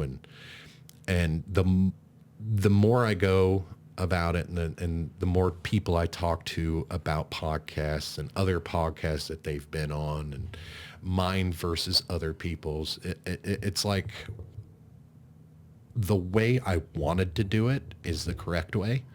So it benefits both the listener and me. So I get to do what I want to do, and that it's actually what people want to hear. So, I mean, that's great. That's incredible how accurate you are about that, and how powerful it is to have somebody else affirm that in you as well. Yes. It is very powerful. Not yesterday when I recorded that one. It was Thursday. So how did that work? She's in Illinois, you said? Yes. So she's in Illinois. We did it remotely over. I mean, you can see my setup here. Yeah. How I set this all up was I wanted to do what we're doing right here. I wanted to do all of them live. Right. But then I came into, like, there's not a whole lot of people around here that I wouldn't have to go seek out. And so the cold conversations like Podmatch is a good example. I don't like that. I actually don't like Podmatch. I would much rather do organic, you know, people coming to me like you did when you reached out to me. That's how I prefer to do that stuff. But for outreach, I actually prefer to do like word of mouth, or if I'm interested in something, I'll seek that person out, or stuff like that. And when I started doing it, like I was struggling because I wanted to put out 1 or 2 shows per week, and I was struggling with the content. I was struggling with getting volume. And so I was like, well, okay, we'll do this remote too. And what really sucks about doing remote is you don't get this comfortability with each other. And you, even at the end of the phone call, you could still consider yourselves strangers, you know, and it is a phone call. It feels like a phone call. Whereas right here, right in front of each other, it's a totally different feel. It's you can see that, I'm not looking at my watch the whole time. You can see that I'm not on the other side of the computer paying attention to something else. And it's just me and you, That's how I prefer to do things, but it opens up the whole world, and you can do the remote. There's a lot of podcasters out there that use different softwares and stuff. Like I just use Zoom. It's the one that allows the most record time. So Yeah. I prefer that. And when I'm doing remote podcast, it's very easy for me I could schedule 2-3 in a day and do that. And then I'll have content for a week. But for me, it's the software and all the stuff. It just makes it easy nowadays to do both. And so when I did like the hybrid thing, I was like, I actually like this. I think I'm going to keep doing the hybrid thing. I'm going to do. So even like if we moved to the Tennessee mountains, like I'm still going to do like that. That's a place that's more conducive to doing live interviews like this. But I'm also still going to do both because it allows. I spoke to a Holocaust survivor who lives in Los Angeles, and he could not physically make the trip to me. And in order to do it live, I would have had to take all my equipment to him. And that was a 2-hour-long podcast. And I was crying. He's telling his story. He survived 3 concentration camps. And now he lives in Los Angeles telling his story. And for me, I felt very lucky to be able to do that. And without the remote podcast, I would not be able to do that. So I get it because of my coaching practice. I'm all about being of service to folks. Yeah. In everything that I do, not just in my coaching practice. But so when I meet with clients and we decide to work together, I give them options about, okay, which one of these formats would be of highest service to you? So I offer up the Zoom kind of a thing, phone call, Right. or in person. And the in-person thing truly is reserved for those that are in the Kansas City area because I can't be flying everywhere. Yeah. Or And traveling it's everywhere difficult to ask them to like, hey, fly to me, you know? So for those that it's a distance thing, it's a Zoom call or it's a phone call. Right. And I will tell you, much like you have explained, those folks that are in Kansas City that get me face to face, it's much more impactful for them. Mm-hmm. Not that it's not impactful over Zoom or over a phone call. It's more personal. It's more personal. You get the body language and the eye contact. And you can get that over Zoom. Anyway, it's all about being of service to folks. Yeah. Because I can't be everywhere for everybody and they can't be with me. But there's still the opportunity to bring people some joy.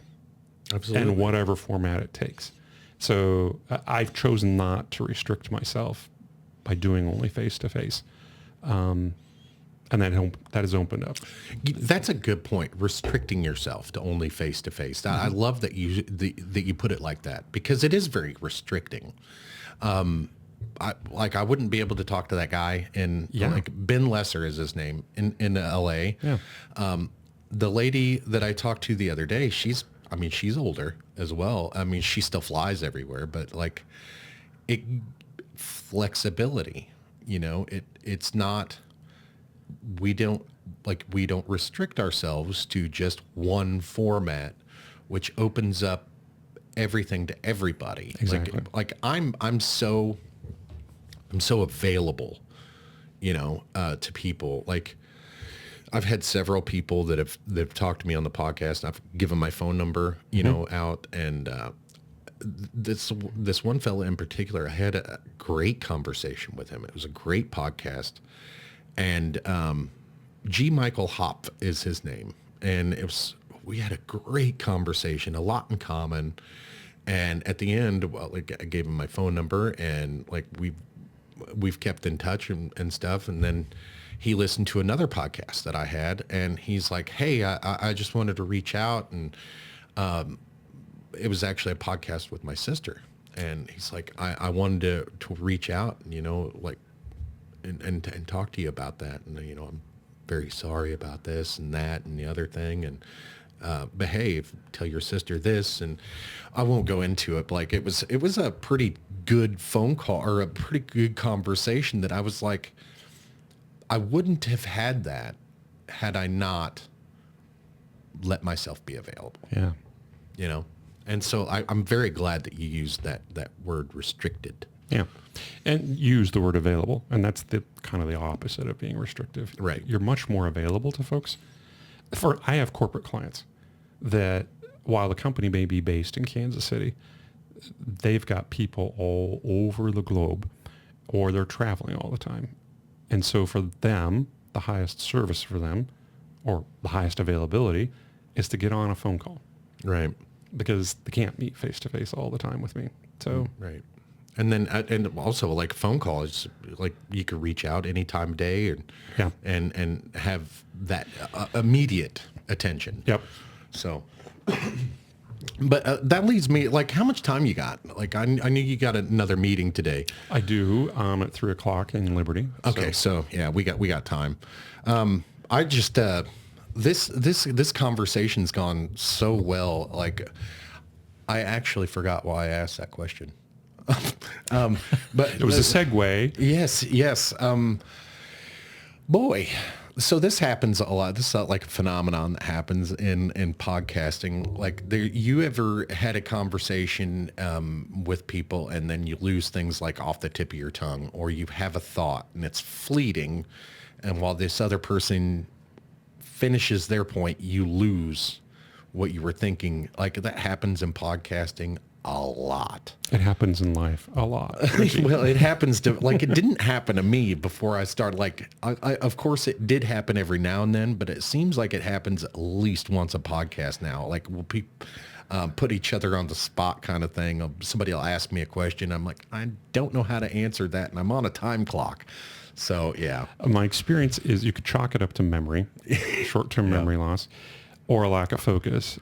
I tend to think it has more to do with the creative mind. Yep. And the creation mode is on, and the mind is going on to the next thing. Yes. And so you lose whatever's in the present moment because you're, I don't want to talk about this, or I want to ask about that. Right. So, and bringing back the conversation to church. Yes.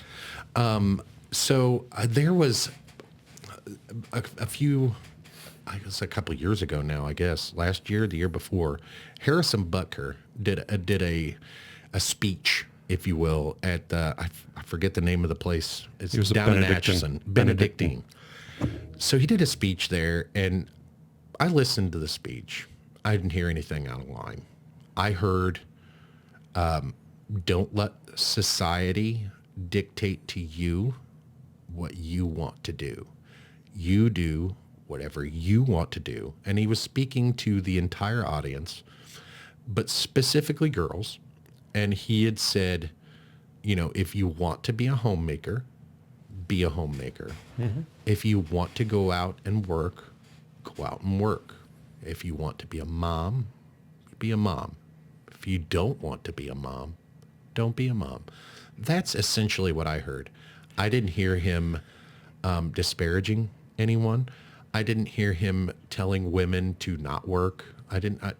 What is your thoughts on politics getting deeper and deeper into religion? Yeah, I have a lot of thoughts about that. First of all, I listened to Harrison Butker's commencement address to those graduates at a Benedictine too, and I didn't hear anything that should, create the kind of response that it did. Yeah. That some areas were triggered by some of his comments. And I would say, typical with media and social media in particular, folks are choosing to listen to what they want to hear. Yeah. Or pick up on whatever soundbite it is to advance their message. If they can use that to leverage their message, great. So I think there are certain organizations out there that were triggered by certain comments. Right. And they chose to focus and narrow in on just those specific things to advance their agenda or their platform. But even those specific things that they had to twist those things to fit their narrative. That's not what at all what he said, in my opinion, of course. I would also add, Ricky, that they didn't listen to his entire speech. Yeah, that's a good one because I listened from start to finish. I even read a written transcript of it as well because I was like, okay, did he go off mic or something or off agenda? Right. He didn't. Right. So if anybody out there that has a cause or an agenda, they're going to use whatever they want to advance their message. And if that means using sound bites to spin up something that's not quite the truth, they're going to do it. Right. Because they can. Right. My other thoughts are that, so Mel Robbins, I don't know if you're familiar with Mel Robbins, but she's an author. Yeah. She has a very popular book out right now. It's called Let Them. Let Them. I listened. So I actually listened. My wife sent me the podcast. Yeah. That I think it was the story that the Let Them story. Brilliant. Yeah. Brilliant. I say the same shit now. It's a thing now. Now that I've heard her story, it's a thing for me to now say, well, let them. Yeah. I use that a lot with clients and people in my life that they're kind of playing the victim mode, and it's like, stop. Yeah. Just slow down, first of all. Slow down, and not physically slow down, but slow down your mental process and what you're thinking and what you're telling yourself. Yeah. And just let go of that. Let those people and what they're saying or what you think they're saying about you or thinking about you, let it go.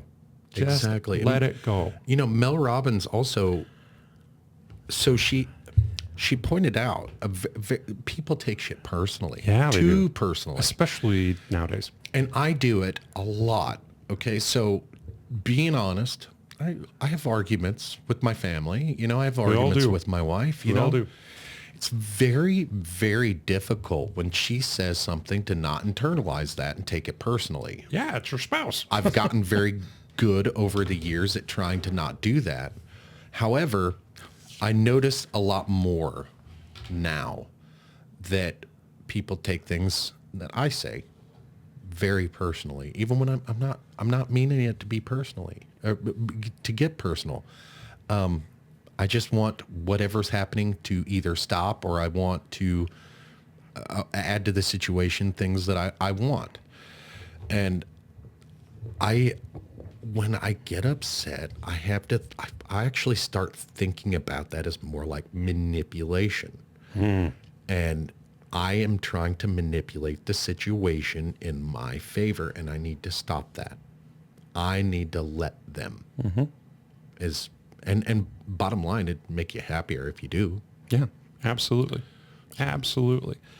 I was going to say one other thing about politics and religion. Oh yeah, because I got a couple more questions for you. Yeah. Actually, one more that's really you may not be able to answer, but I want to ask it anyway. Ask away. I'll tell you if I can't answer it. In the Catholic Church specifically, it is no different than what's going on in our country and society in general, where you've kind of got things become very bipolar.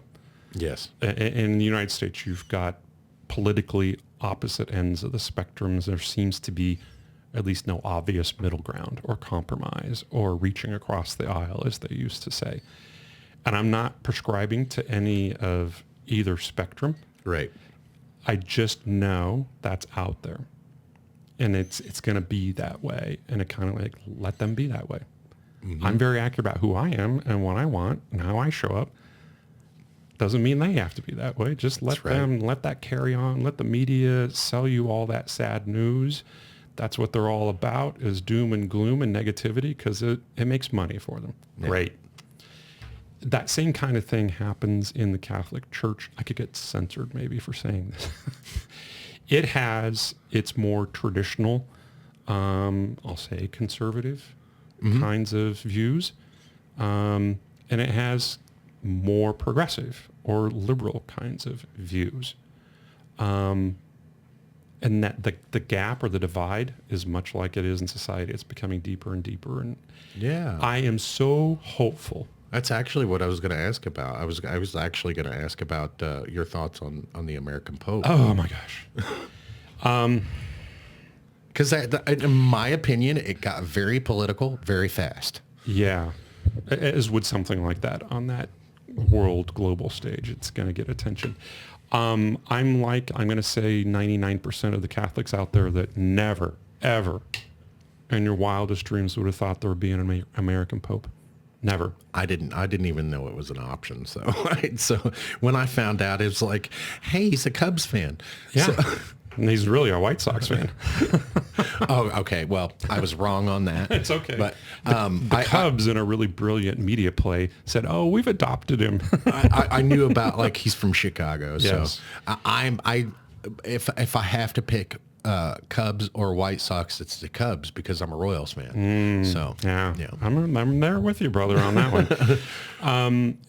So Pope Leo, I don't know him personally, but I've read a lot about him. And I've done some research kind of on his background. He's from an Augustinian order. Okay. So they're very much of a missionary mindset. That's kind of their MO. Yeah. He spent close to 20 years in Peru. Wow. Initially in a missionary role, and then later he was named a bishop in Peru. He also has a long history of being a bridge builder. He was kind of like the chief operating officer at one point in time within the Augustinian order. And he did a lot of relationship building and bridge building within his own order. So it's kind of in his DNA to do that kind of stuff. So I'm very hopeful and optimistic about Pope Leo and what he will do in his pontificate because of those reasons. He's not from one extreme or the other extreme. He represents, if you will, the middle ground to me. Yeah. And he's going to carry on some of the reforms, I think, that Pope Francis put in motion. Right. Because you have in the Catholic Church people who were very critical of popes, and particularly Pope Francis, because he was a little more progressive. And he opened up the doors to at least conversation around some things that were verboten. Right. And for that, he should absolutely get credit for that. Yes. And you mentioned bridge building. I mean, that's essentially what he was doing. Yeah. I mean, bridging that gap between, I had touched on this briefly, I think, before we started recording, but I think people need religion, man. I think people need hope. They do need hope. And I think there being an American Pope at the Vatican right now, I think that's bridging more of a gap as well as far as building bridges. I think, like, since I didn't even know that was possible, that we could have an American Pope. Mm-hmm. So when I felt at the time, I did feel like everybody was against us, and that gave me hope that, there's an American Pope. Maybe we can all get along again, like we used to. Although, that's never been a thing. But like, there's been wide moments of peace, and I want to get back to that. And I think when I heard there's an American Pope now, I was like, it gave me hope that we can get together, we can quit fighting. We can stop okay, maybe we don't stop arguing, but we can be a little nicer with our arguments. Be a little more civil toward each other. Yes. And as far as being progressive or conservative, I didn't know that Pope Francis was progressive until until he passed away, and then people are talking mad crap, in the media, like, Pope Francis was very progressive, and like, we need a conservative pope in there, and what we got was neither. And for me, I was like, that's what we need. We needed an independent pope. Yeah, well, first of all, I'll say this. When the announcement came out about Pope Leo, a very good friend of mine from college, happens to be the best man in our wedding, is the godson for our middle son, also Catholic and in the Liberty, sent me a text message and said, "Oh, this guy has got a target on his back." Oh, and I was like, "Oh, why?" It doesn't take too much to think about why, but being Right. from the United States and on a global stage, the United States in some spaces is not very popular these days. I actually think it's quite a bit more popular than what people think. I do too. And in the church, having a target on him because, this was a dark horse. If there were odds, Ricky, in Vegas on who the next pope would be. Are you aware of this? There No. were people putting money on. I did not know That's this wild. until after. Anyway, the Degenerates will gamble on anything. My understanding of those that were more thought as front runners were a gentleman from sub-Saharan Africa, because there are things going on in the Catholic Church in Africa that need some attention, and he seemed to be an influencer within the College of Bishops. And I also heard the CCP sent somebody from China to I don't know, like, I'm going to phrase this weird, but to compete for the Pope seat, but I don't know how accurate that is, and it's just something I heard, and I'm 120% anti-CCP, so Yeah, I saw a list of the cardinals that were there. Along with their nationality, country they're from. I don't recall seeing anybody from China. From China. That does not mean they weren't there. The other thing I was going to say about Pope Leo is that the United States and the bishops in the United States they represent that spectrum that I was talking about earlier. right. And Pope Francis had some things that he wanted to introduce into the church globally, and did. And there were some bishops around the world, some of them in the United States, that were very reticent to adopt whatever Pope Francis was promulgating. And they drug their feet on it. And I don't know for sure, but I'm sure there were some conversations that took place. Right. And so the things that Pope Francis wanted to accomplish maybe in the church in the United States didn't come to fruition because of those kind of reluctant kind of perspectives. Right. And, this is not lost on people in the Vatican or the College of Cardinals when they look at selecting a bishop, I'm sure. I'm not there. I don't know the in details, but what a brilliant strategy, though, to name somebody that's not from an order that's never been a pope, an Augustinian, who is missionary in nature. He's been in Peru for 20 plus years. Pope Francis appointed him to becoming a bishop and a cardinal late in his tenure. And he's not a politician. Yeah, and he's not a politician. And he's from the United States. What a perfect thing to have the Pope be from the United States, who can kind of navigate or build bridges with these bishops in the United States. So it's interesting to look at some of that stuff and see how it plays out. Pope Francis, there were 132 cardinals that were in the College of Cardinals that selected Pope Leo. Over a third of them were named by Pope Francis, appointed by Pope Francis. No kidding. Yes. So And there was a lot of buzz in Catholic media during Pope Francis's tenure about the number of cardinals he named in his tenure, and that, there was speculation about what his motivation was for that. Yeah, it got uber politically. Exactly. Uber political, uber fast. Yes. So I just wanted to add those. Yeah, for me, like I had a wonder about it myself. Like, so Donald Trump wins the presidency in 2024, and now we have an American Pope. Mm-hmm. Like, is that connected?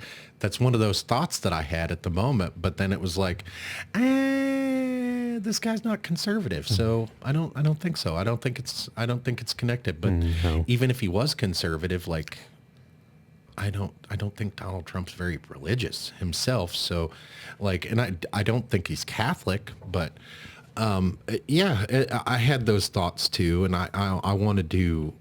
I just kind of wanted to know more, I guess, and so I did a little bit of research, but then I just got bored and quit. Because it is very for the boring. record, Trump does identify being Catholic. Does he? He does. I did not know that. And so does J.D. Vance, the vice president. I didn't know that either.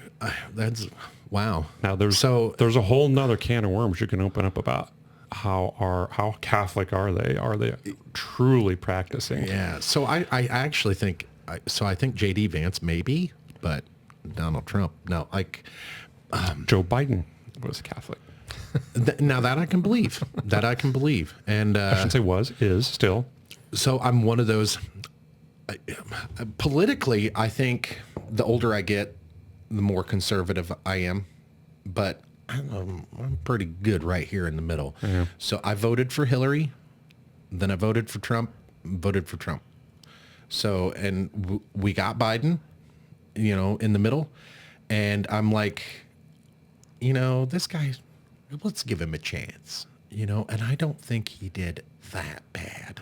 Like, I know a lot of people out there are going to probably give me some heat for this, but like, geopolitically, he and Donald Trump's policies are very similar. So I was not a huge fan of Biden, especially there towards the end, but I could vote either way again, especially with the choices that we might have next.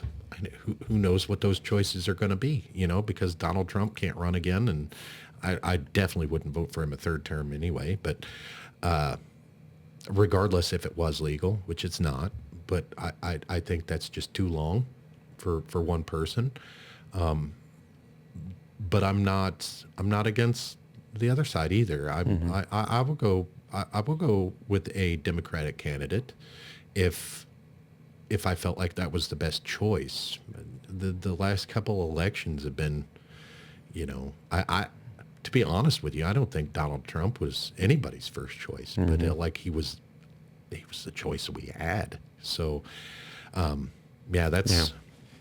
I did not know that J.D. Vance, I didn't know Joe Biden was Catholic either. I could have guessed with Donald Trump, I guess, but wow, that's pretty amazing. You learn stuff we learn new stuff every day, and it's like we were talking about learning new things. Like I seek information out, and I wonder why a lot of people aren't like that. I wonder why people get out of high school and they're like, school, I'm done. I don't want to go to, I watch documentaries like they're movies. You know what I mean? I watch documentary shows like they're sitcoms. So I love learning. That's one of my favorite things to do. I hate school, but I love learning. Yeah, school's not for everybody. Definitely. Not for everybody. And I'm learning that with my kids. My kids are, they don't like school either. And I'm honest with them. Like my 15-year-old, he struggled all the way through his freshman year this year. It's summertime now. And I was probably heavier on him than I should have been, but a lot easier on him than most parents. Not a whole lot of discipline about it because I know he's diagnosed ADHD. So you go and have a conversation with his physician, and the physician will explain it to you okay, attention deficit hyperactivity disorder. And he says, listen, you can't hold his attention, right? Yeah. But so the hyperactive part, you also see that he's kind of lazy, quote unquote. It's okay. Yeah. Well, the hyperactive part isn't with your body. It's with your brain. And I said, I can identify with that because my brain's going 100 miles a minute, all the time. And the HD part of the ADHD is when your brain has, let's say, 4 conversations with itself simultaneously while you're trying to listen over here, and then a conversation over here starts. So you have to listen to both these conversations, the 4 conversations in your brain, and then somebody starts talking behind you. And then you lose track of all of that to pay attention to what's going on back here. ADHD in a nutshell. My kids can't sit still. They can't, like, if I was to bring my 15-year-old out and do a podcast with him, about 15 minutes is all we'd get. Done. And he'd be good with that, and so would I. But school is definitely not a thing for everyone. And there's parents out there that are super mean to their kids because they can't get through school. And I'm just like, I explain it to my kids. Like, I don't know why you need this piece of paper, but these people say that you do. Mm-hmm. And I know from experience that you can't get a job without it. So you got to do it. Eat shit. You got to go to school. Since you got to go, you might as well perform. And it's a requirement here at the house that they have to bring me C's. They don't have to bring me B's. They don't have to bring me A's. Bring me C's. And the reason I say C's is because D's is barely passing. Mm-hmm. And you have to have some knowledge of basic math, basic science, basic chemistry, basic history, not only to get out of high school, but to get into life. You have to have basic knowledge, and that's what my requirement is. You got to go there. You have to go there. It's law. You have to go to school. While you're there, you might as well get something out of it. So how many kids do you have? 4 total. Okay, 30 and 3 are the... No, so my oldest is 22. Okay. My youngest is 6. So okay. 6, 15, 21, and 22. Okay, so you're talking about the 15-year-old right yes, now? Okay. Yes. And my 21-year-old, he graduated in 22 from Central, and his whole high school career was me pushing him to complete assignments. I was chasing him around trying to get him to behave, quite honestly, the whole time. But once he graduated, it was like, now we can have that relationship that I wanted to have with him while he was in high school. And I could explain to him, like, I didn't want to do those things. Like, I wanted to be your friend. Now I can be your friend. ADHD as well? Yes. And he's got a couple other diagnosed issues, like bipolar. And I'm not sure that he had bipolar. I think it may have been something as simple as autism. So I was recently diagnosed with autism this year. So it could have been something like that. Sure. I don't think he was bipolar, because with bipolar, you have extreme highs and extreme lows, and he had neither. He's constantly in the middle. Yeah, I am acquainted with some bipolar folks. Yeah. And yes, really extreme highs. Yes. And I think low lows. I think I have extreme highs sometimes, but I don't have those extreme lows. But when the doctor was telling me that the kid had bipolar disorder, I'm like, where? And I'm with this kid all the time. Like, he's all the time, like, just even keel. He's either happy or, he's either happy or okay. Yeah. I'm no expert on this stuff, but based on the limited amount of research I've done, because I have to interact with these folks sometimes, is there's bipolar 1 and there's bipolar 2. That's true. That's true. And so the way it manifests itself and is diagnosed is based on those extreme highs or lows, Right. the severity and duration of them. Mm-hmm. And then that sets the stage for how they treat them. I think, I mean, if you want me to be completely honest, I think that his doctors and his mother were looking for excuses for his bad behavior. And instead of just shitty parenting, I think that they were looking for a reason, something to blame it on, something to blame his behavior on that justified him being the way he was, instead of just needing structure, discipline, and it's hard for me to describe because I really don't know what he was missing out on at his mom's. But when he came here, he didn't have any structure. He didn't have any kind of rules. When he one time thanked me for buying him a bed. Yeah, something is like he never had anybody buy him a new bed before, and he was like 14 when this happened. And I was like, what are you thanking me for? He's like, thank you for buying me a new bed. And I was like, well, I mean, you needed one. And he's like, thank you. And I was like, well, you're welcome. And he's like, I've never had a new bed before. And I was like, is that why you're thanking me? And he's like, yeah, I've never had a new bed before. And I was like, what? I know you had a bed at your mom's. Where'd you get it? And he was like, oh, it was a hand-me-down, or she got it from so-and-so. I just never had a new bed before. And I told him, I was like, I've never been thanked for being a parent before. So thank you for that.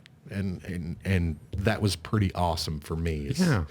And he got to see my humility, I guess, for me, it was just doing normal parent stuff. Like, I don't want to buy you a new bed. I have to, I don't want to buy you school clothes. I have to, but his thing was, yes, you do have to kind of provide me with a bed and provide me with clothes somewhat, but you do a good job at it. And that's what I'm thinking. Oh, that's great. It's like, So awesome. how does he show up now for you? Oh, you don't even want to know. Okay. All right. So we could talk about it a little off air, but he does. He's a good friend, I guess, is what you could say now. Okay. He leaves me alone when I need to be left alone, and when I want to see him, all I got to do is call, and he's there for me. But we kind of share the similar view of, so I told him a long time ago when I was chasing him through high school, I'm like, I have your two brothers here. I shouldn't be chasing after you. I should use that attention that I'm giving you to give to them and give you a whole different kind of attention. I should be teaching you how to be a man. I should be teaching you how to pay bills. I should be teaching you things that I'm not teaching you because I have to worry about getting you through high school and stuff. So, his and I's relationship is great. We do this family dinner night thing every 2 weeks. I would have it every week if I could afford it. But what we do is we get together, the whole family, we have dinner here. And with having two older kids, 21 and 22, I don't want to lose touch with them. Mm-hmm. And I remember when I was a kid, we didn't do family dinner nights. But I see it in the movies. I see in the movies and on TV, the whole family gets together and gets around a dinner table on Sundays or Saturdays or whatever. So I wanted to do that. Now I've got two grandkids, another one on the way. So it's a good way to keep up with the grandkids while they're young. So It's so important to, I'll call them, have family rituals. Yes.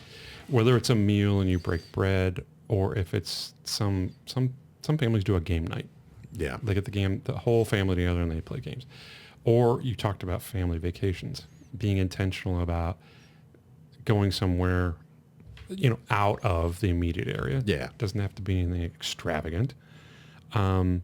When we're broke, we go to Worlds of Fun. That's It works. We get season passes for Worlds of Fun, and not like the season passes, it's a little expensive to go that way, but we have something to do all summer long. Yeah.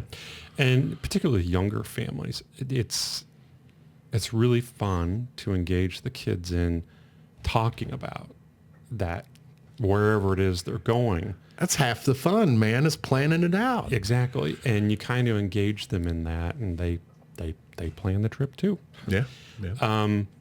Even in some families I've worked with in the past, they will intentionally kind of set some framework with these young ones, kiddos, about, okay, we're going this place on vacation, this really cool place, this fun place. In order to do that, it requires us spending some money in order to do that. And so you can help by doing some work around the house. Mm-hmm. And you will get paid some whatever amount for it's called a commission. Yep. So it's not an allowance. These are conversations that I've had. It's not an allowance. It's not an entitlement. You do work, you get paid. Mm-hmm. You don't work, you don't get paid. So it gives them some incentive around doing some work around the house to help lighten the load with mom and dad. And they save some money that they can then spend on this really cool place, fun place, wherever they go as a family. You also teach them about compensation and workload and stuff like that. Yeah. One of my things was like, so my 21-year-old boy, and we were just talking about how is his relationship with me. He kind of got a little messages crossed or whatever. But one of my things with him was when he first moved in with me. So he lived with his mom most of his life. Her and I split up when he was 2, and I've been with my wife that I'm with now ever since. So he was 14-ish when he moved in with me. And at that time, I forgot where I was going with that. You were going to set some stage around how he shows up for you now, how your relationship is now. So when he was 14, he had to, there was things that he had to have explained to him that I didn't think that I'd have to explain, to kids and whatnot. But we ultimately, I needed to teach him how to be a man, and he needed to learn how to be a person. And when he moved in, I tried to teach him that his time is valuable. And when I was younger, my parents, I was used as labor a lot with my grandparents, my mom. So I didn't want that to be my kids' life. When you say labor, what do you mean by that? So when you live in a rural setting, like you grew up on a farm, this concept is very familiar to you.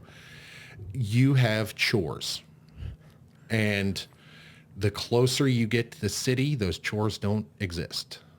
So, we live here in the city. Yes, I do have yard work, but it only takes about an hour and a half. We don't have fields to sow. We don't have cows to milk. We don't have chickens to get the eggs. We don't have none of that stuff. And I was used for that when I was younger. Anytime my grandparents need their yard mowed, I was their guy. Now there was 2 of us boys, so one of us. Eventually, my brother got old enough that he stopped showing up, and I got the choice, or I got the chores. And you were not compensated for this? No, that's correct. It was room and board. You're getting room and board. Kind of.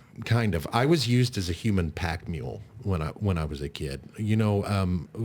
So there's gardens. You know how you have the garden tillers. Yeah. When I was growing up, if we didn't grow it, shoot it, or catch it, we didn't eat. And we didn't have a tiller growing up. And so I hand turned our garden with a spade shovel. I did that for 4 years. And it wasn't a choice. It wasn't an option. I was the only one doing it. I was the only one taking care of the garden. It wasn't a choice. It wasn't an option. It was, I had to. It was a demand, a chore. My mom got me 40 rabbits one time. And these weren't eating rabbits. These were pet rabbits she worked for an animal pharmaceutical company, and they were testing on these rabbits, and they were done with them. And the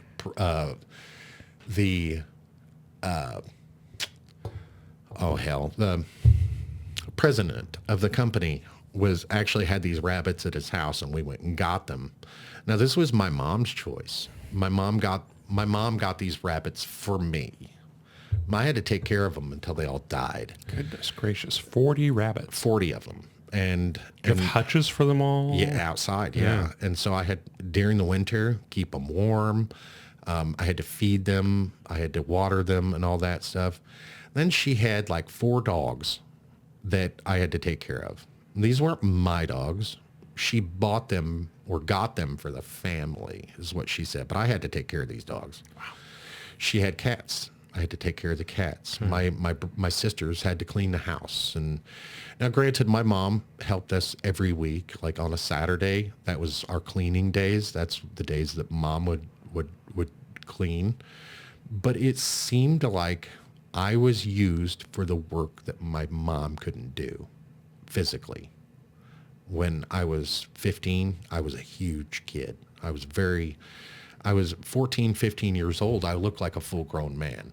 I was very active. I was in JROTC. I was doing weightlifting and all that good stuff. So I was a pretty big kid.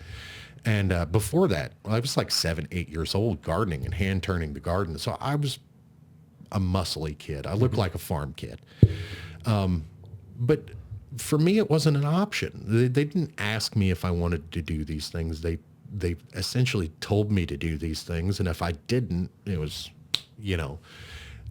and I didn't want my kids to grow up that way. Okay. Gotcha. And now I'm dealing with that consequence. I'm dealing with the fact that my kids are older and don't know how to do anything.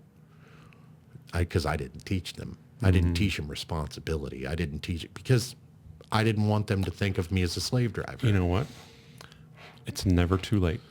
Right. It is never too late. And that's the thing that I have to tell myself now. And I have these conversations with my older ones like, hey, I should have been here for you now back then, but I'm here now. We can teach you these things now. And how are they with that? When you Good. Okay. Good. Yeah. And as like, so they have better work ethic than I did when I was their age, and my 21-year-old boy, he, when I was his age, I was out causing hate and discontent, and he's not doing that. He's a very good kid, very responsible, regardless of what his mom and I want to think all the time. He's quite a bit more responsible than we were when we were his age. So I can credit him for that. And I let him know these things. I let him know I'm proud of him and stuff, because I didn't hear that a whole lot when I was a kid. Yeah. I heard you have so much more potential, or you have potential, or, and like, of course I know I have potential. Like, we all have potential. What kind of potential do I got, But time out there. That's someone else projecting their thought of your potential on you. Yes. Yeah. And that's fine. That happens all the time. And it's another one of those let them things. Mm-hmm. Let your mom say, yeah, you've got great potential. That's wonderful that she wants to think that and say that. And it can be affirming. It also can be kind of overwhelming. Yes. Yes. And it's so much so that I look for affirmations from my wife. I acceptance, and I try to impress my wife every day. Like, of course, we should all do that, right? We should all strive to impress. We should all strive to impress our wife. But I'm bad about it. Like, every day, I'm doing something like hoping she'll notice that, and I look for approval a lot from my wife. When I made this decision to start a podcast, I already knew I wanted to do it before she gave me permission to, but I still went to her. And if she'd have told me no, It would have broke my heart, but I would have done it. You know, I would have lived. Would have listened and not done the podcast. But So can I share a funny story about Absolutely. trying to get my wife's absolutely, affirmation? So I don't know if they have them up here. There's a cookie store. There's a chain of them in Kansas City. Eileen's Colossal Cookies. You owe me some money for plugging you. shout out. Yeah, Eileen's Colossal Cookies. They make all kinds of cookies. In my wife's book, they make the best frosted sugar cookies that you can get anywhere, bar none. I'm gonna have to try these cookies now. We go there to get Christmas cookies because, well, in our childhood growing up, we both had moms who cooked or family members that cooked and made all kinds of holiday stuff. Frosted sugar cookies were a mainstay. So these cookies, in my wife's perspective, are to die for. So I was over in the Zona Rosa area Monday. And there is an Eileen Colossal's Cookies that's over there. And I swung by there. I really just wanted one of their monster cookies. And that's all I was doing, was going in there to get a monster cookie. And, you know, they're all about display and enticing you in. They've got all these frosted sugar cookies, and they're thematic too. They'll have ones that are Chiefs-oriented, Royals-oriented, Christmas, Thanksgiving, Halloween, Easter, 4th of July, you name it, they've got themed cookies there. They have summer cookies. Really? Frosted sugar cookies. They have, you know, bright sunshine smiley faces on them. Right. They've got little popsicles that are decorated in the middle of that's them. cool. They've got a slice of watermelon. They've got, you name it. Think of anything. Flip-flops on Yeah. a frosted sugar cookie. And I see these, and my wife is very much a sun worshiper. She likes the ocean, the beach, a pool. Oh yeah. That's not my jam, but we can talk about that another time. Yeah, I'm not my particular jam either. So I'm like, ooh, I need to get these for Mary. She'll love these. So they come in different package sizes. The smallest is 6. And so I purchased these cookies, and I'm telling you, Ricky, I'm going to go home and I'm going to get all kinds of props for this. Right. And I get home and I put them on the island counter in the kitchen. Are you listening to this? So that this is her, when she comes home from work, in the door from the garage, this island counter is where she holds court. Yes. That's her space in the morning. That's her space when she gets home in the evening. This is a prominent place. She has to pass by it. She cannot not see these cookies here. She comes home and she comes into my home office is just down the hallway, and I'm in there working on something, and we do our daily check-in with each other. How's your day? Da da da da da. You know, and she starts talking about something else, and I'm waiting for, and it doesn't come. And I am so self-deflated because there's been no recognition about these cookies that are to die for in her book. They were certainly on our line of sight. And she continues talking about whatever she wanted. I don't even remember what it was she wanted to talk about. I don't remember what it was. And finally there was a pause, and I said, okay, there's no recognition, no acknowledgement of what was on the island counter. And she's like, oh yeah. Yes, that's my wife does the same thing. Those things happen all the time. And I used to think she was doing it intentionally. Right. Just to mess with me.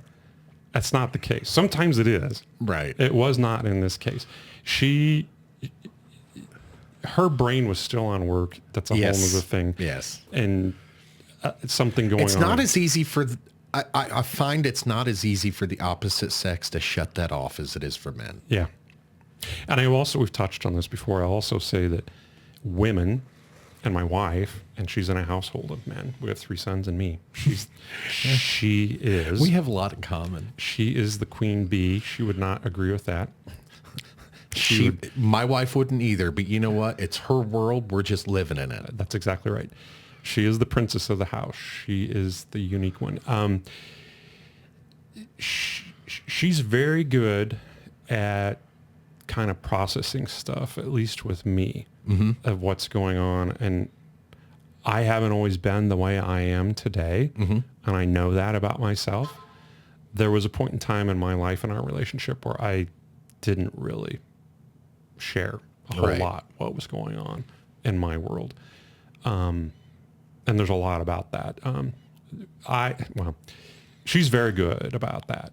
And I think women in general are very good about, especially when they get together with other women. Yeah. They have no problems talking about what's going on in their world. And it's very, very common. They're very comfortable in doing that. And men just aren't that way. And it sometimes befuddles my wife or women why don't you guys just talk about this? Because it's boring. Why do you keep this bottled up inside of you? And why didn't you say something sooner? Like, so listen, man, that's very easy to answer. It's because, like, listen, when other people start bitching about their lives, my ears go from wide open to I know I've got my own problems, and I don't want to, like, it depends on what Tommy's bitching about. You know what I mean? It depends on what Bill over here's got going on. Now, if they're really struggling, yes, of course, come to me, but I'm not here for you to dump on, and that's, I think that's a common thing for dudes is we have just a different way of talking about things that if something's bothering us, we can talk about it indirectly with each other and get results. Whereas, like, I think women are very blunt about things with each other and their feelings. And, like, my feelings are very complicated on this subject. Like, when I need to talk about it, I need to talk about it logically, using logic, so I can suss out where that energy needs to go. Yeah. And there is a time and place for just bitching and venting. And I will oftentimes, if that's what the relationship is all about, say if it's another guy or a group of guys and that's what they're all about is just bitching and griping and pissing and moaning about whatever the flavor of the day is. Right. I will quickly turn the conversation and say, okay, what are you going to do about it? Exactly. Yes. And that's won me friends and that's won me enemies through the years. But if nothing else, I'm calling them out on it. Well, if you're with a group of guys, those guys will understand that. Like, think of your congregation at your church. Think about, so when these guys are having like a get together and a bitch fest, right? It's different. I do notice this about my wife a lot. My wife will go to work and she'll have a bad day. And then she'll come home and she'll unload on me. And as she's unloading on me, I think in my head that she's bringing me problems to solve.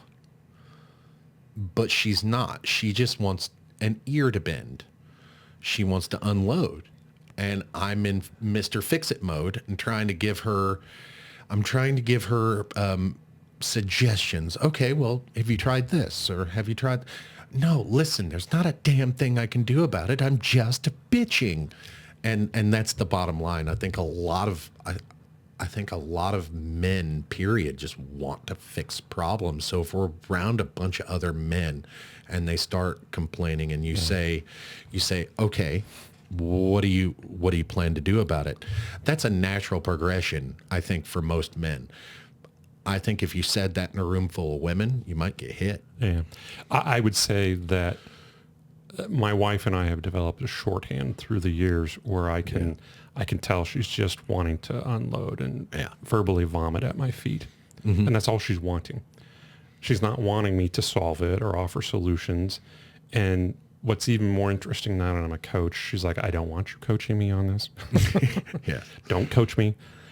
Just listen. And so the help, or me wanting to fix something, the solution that I bring to the table in those situations, and it's not just her, it's lots of people. Right. It's just listen to them. Yeah. Just listen. Oftentimes we as human beings, when we're in conversation with each other, we are listening to try and prepare a response to something someone else has just said. Yes. Because we feel like we have to say something. And oftentimes the best thing to do is say nothing. Yeah. And take that energy. Listen to understand. Don't listen to respond. Yeah. Listen to understand. If you use that understanding, it's a hell of a tool. It is. It's a hell of a tool. And something I'm really bad about is I try to identify with and resonate with whoever I'm talking to. Like my sister, she calls me and she's having a bad day and she just wants to call him bitch. And, you know, and so in trying to identify with her, I'll be like, well, this happened to me. And then it turns into a competition instead of, would you just listen to me? I'm having a bad day. Just, be there for me. And so, yeah, I completely get it. Listen to understand. Don't listen to respond. I tell you what, you've got an open invitation here, here at the studio. I've had this conversation's been awesome, and it's been a lot better than I thought it would be, and I thought it was going to be good. I've been thoroughly entertained. I'm not as curious about the Catholic Church as I was, but I've still got a lot of questions, especially with the inner workings and like how they choose a pope. I don't know those things. So maybe we could go over that next time. Secret. Yes, exactly. There's one time I remember hearing a story about one time they released white smoke and then the black smoke. So they chose a new pope, and then they didn't. So the smoke, because it was black, rescinded yes, the previous yes. communication. So I'm like, what happened there? Did anybody ever figure that out? But I didn't even remember when that was. But I saw it on social media a few days ago, which made me remember that. And I'm like, did they ever figure out what happened there? But anyway. So here's a spoiler alert for you, Ricky. I am not what they would call a cradle Catholic. I don't know what that means. So I did not grow up in the Catholic Church. Okay. My family was not Catholic. It's one of those things I was called to do. Mm-hmm. My senior year of college. Well, back up. I had lots of friends in high school that I hung out with that were Catholic and from Catholic families. And in small town Iowa, those things, at least for me, I noticed those things. Yeah. They would go to, in other faiths, they would say Sunday school or faith formation. They would go to youth group every Wednesday evening. They called it CYO. But it was their... I did the same thing growing up. It was their Wednesday night. ongoing kind of faith formation, but just for Catholic youth. And I admired that about them. Mm-hmm. And their families, they always seemed to be cohesive, and they did stuff together. Not that my family didn't. I'm not saying that at all whatsoever.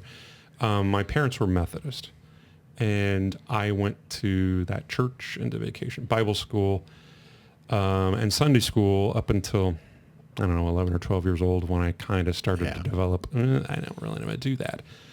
And same for me. Same story. It was in a town that was, it's not where my school was at. Right. And my school and that school were in the same athletic conference and were rivals. Mm-hmm. So you couldn't be hanging out with the enemy in the enemy's camp. And there was some kind of... which, believe it or not, guys, in Iowa, that's a pretty big deal. It is a huge deal, especially in small town, rural Iowa. I stopped going. And these friends of mine that were Catholic, advanced it into high school. And after high school, they were getting married. And I would go to their weddings in the Catholic church back home in small town Iowa. And I started to kind of understand a little bit more about my, at least, ancestral faith traditions. Right. My mom's mom was raised in an all-girls Catholic school in Chicago. Okay.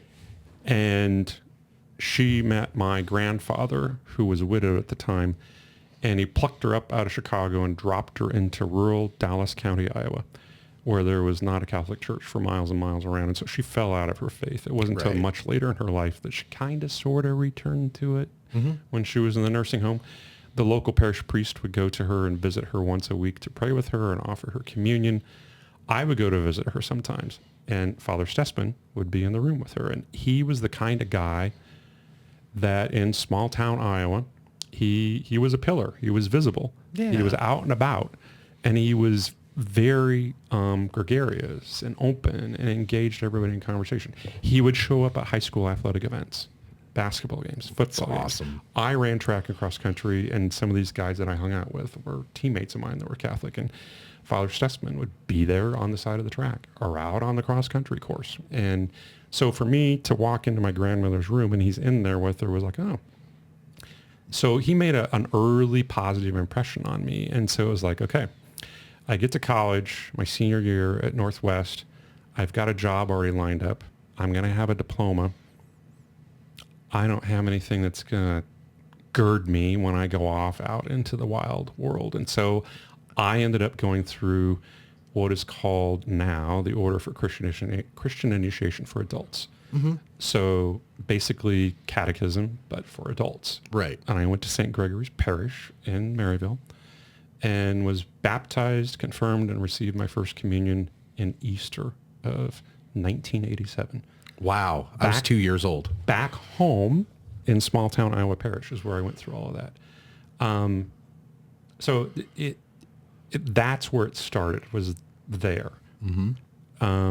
My journey, faith formation has been an ongoing thing. I talked earlier about wanting to learn stuff. It has been all of that and much more. And an ongoing formation, an ongoing calling from God to go do this or go do that. Trust me, follow me, bring joy to people, serve people. There's lots of things that I've done through the years that have kind of been in the footsteps of that calling. But I just wanted to be clear. I'm not a cradle Catholic, so I'm not going to have all that church Knowledge. Right. Although my friends who are cradle Catholics are like, Jay, you're much better off than I was because you got all of this as an adult. Right. And yes. I got it as a kid, and I don't remember half of that shit. So Exactly. So I grew up Southern Baptist. Good for you. I went to, so we had the same Wednesday night services, youth group. We had Sunday school, and then there was church right after Sunday school, and church let out usually around noon. So we had Chiefs fans in church. So during football season, church would always let out 11:45 so we could get home for the noon games. And that was, I went to youth group and vacation Bible school. I did all those things. About 11 or 12, I kind of like, I'm done with this, you know. As an adult, my faith is evolving from, I wouldn't call myself like an atheist back, like in my younger years, more agnostic, didn't know what to believe. And now, with the aid of drugs, heavy psychedelic drugs, Not for me. I'm like, I believe, and I believe that the scripture is probably pretty close to accurate. Yeah, it's truth. It's accurate. Yeah. Yeah, and the older I get, the more I'm like, not only does it make sense, but it literally is the only thing that makes sense about this weird, like, listen, we're on a ball of dirt hurtling through nothingness, right? Like, and everything around us is perfect. Everything, the cosmos, the stars, everything is mathematically perfect. How do you explain that without God? Exactly. And like when I tell people like on psychedelic and psychotropic drugs, your world opens up, your mind opens up to these possibilities that you didn't even know existed. And you can feel the world around you, and you can identify, like you come to an understanding that there's more than this. Mm-hmm. And it's just unbelievable.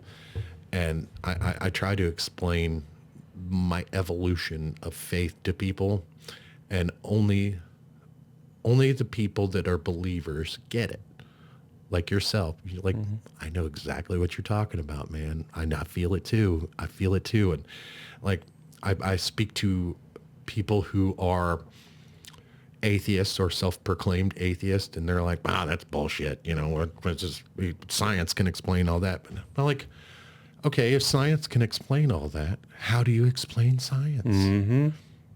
And we just have these theoretical discussions, and I'm like, see, at the bottom line, it all comes back down to God.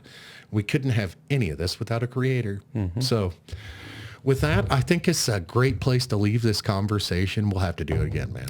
Absolutely. And I just want to acknowledge you for who you are and the stands you take for yourself and your family and your listeners. It's so incredibly apparent to me. Just absolutely apparent to me. And so I appreciate you for all of that. Awesome. And who you are. Awesome. Thank you very much. Jay Meacham, where can people find you, man? They can find me right now. I have a LinkedIn profile. LinkedIn. I have, in addition to jumping into the podcast space, I have a website that's going to be coming up online towards the middle of next month. Okay. And it will be primarily, here's a shameless plug, a landing page for a men's retreat. Hey. That I am leading the weekend of Halloween, of all times, in Cottonwoods Falls, Kansas. Okay. It's the doorway to the Tallgrass National Prairie Preserve. Hey, that sounds awesome. And it's intentionally picked for men, and it's curated specifically for men. So there'll be a website coming up shortly, and I'll get you the details on that. And you know what? We'll have to do a podcast about it. Absolutely. Awesome. Absolutely. Awesome. I'd love to do that. Well, everybody, this is Jay Meacham. Check him out on LinkedIn. And I'm the Bearded Bad Dad. We'll catch you guys next time. Bye.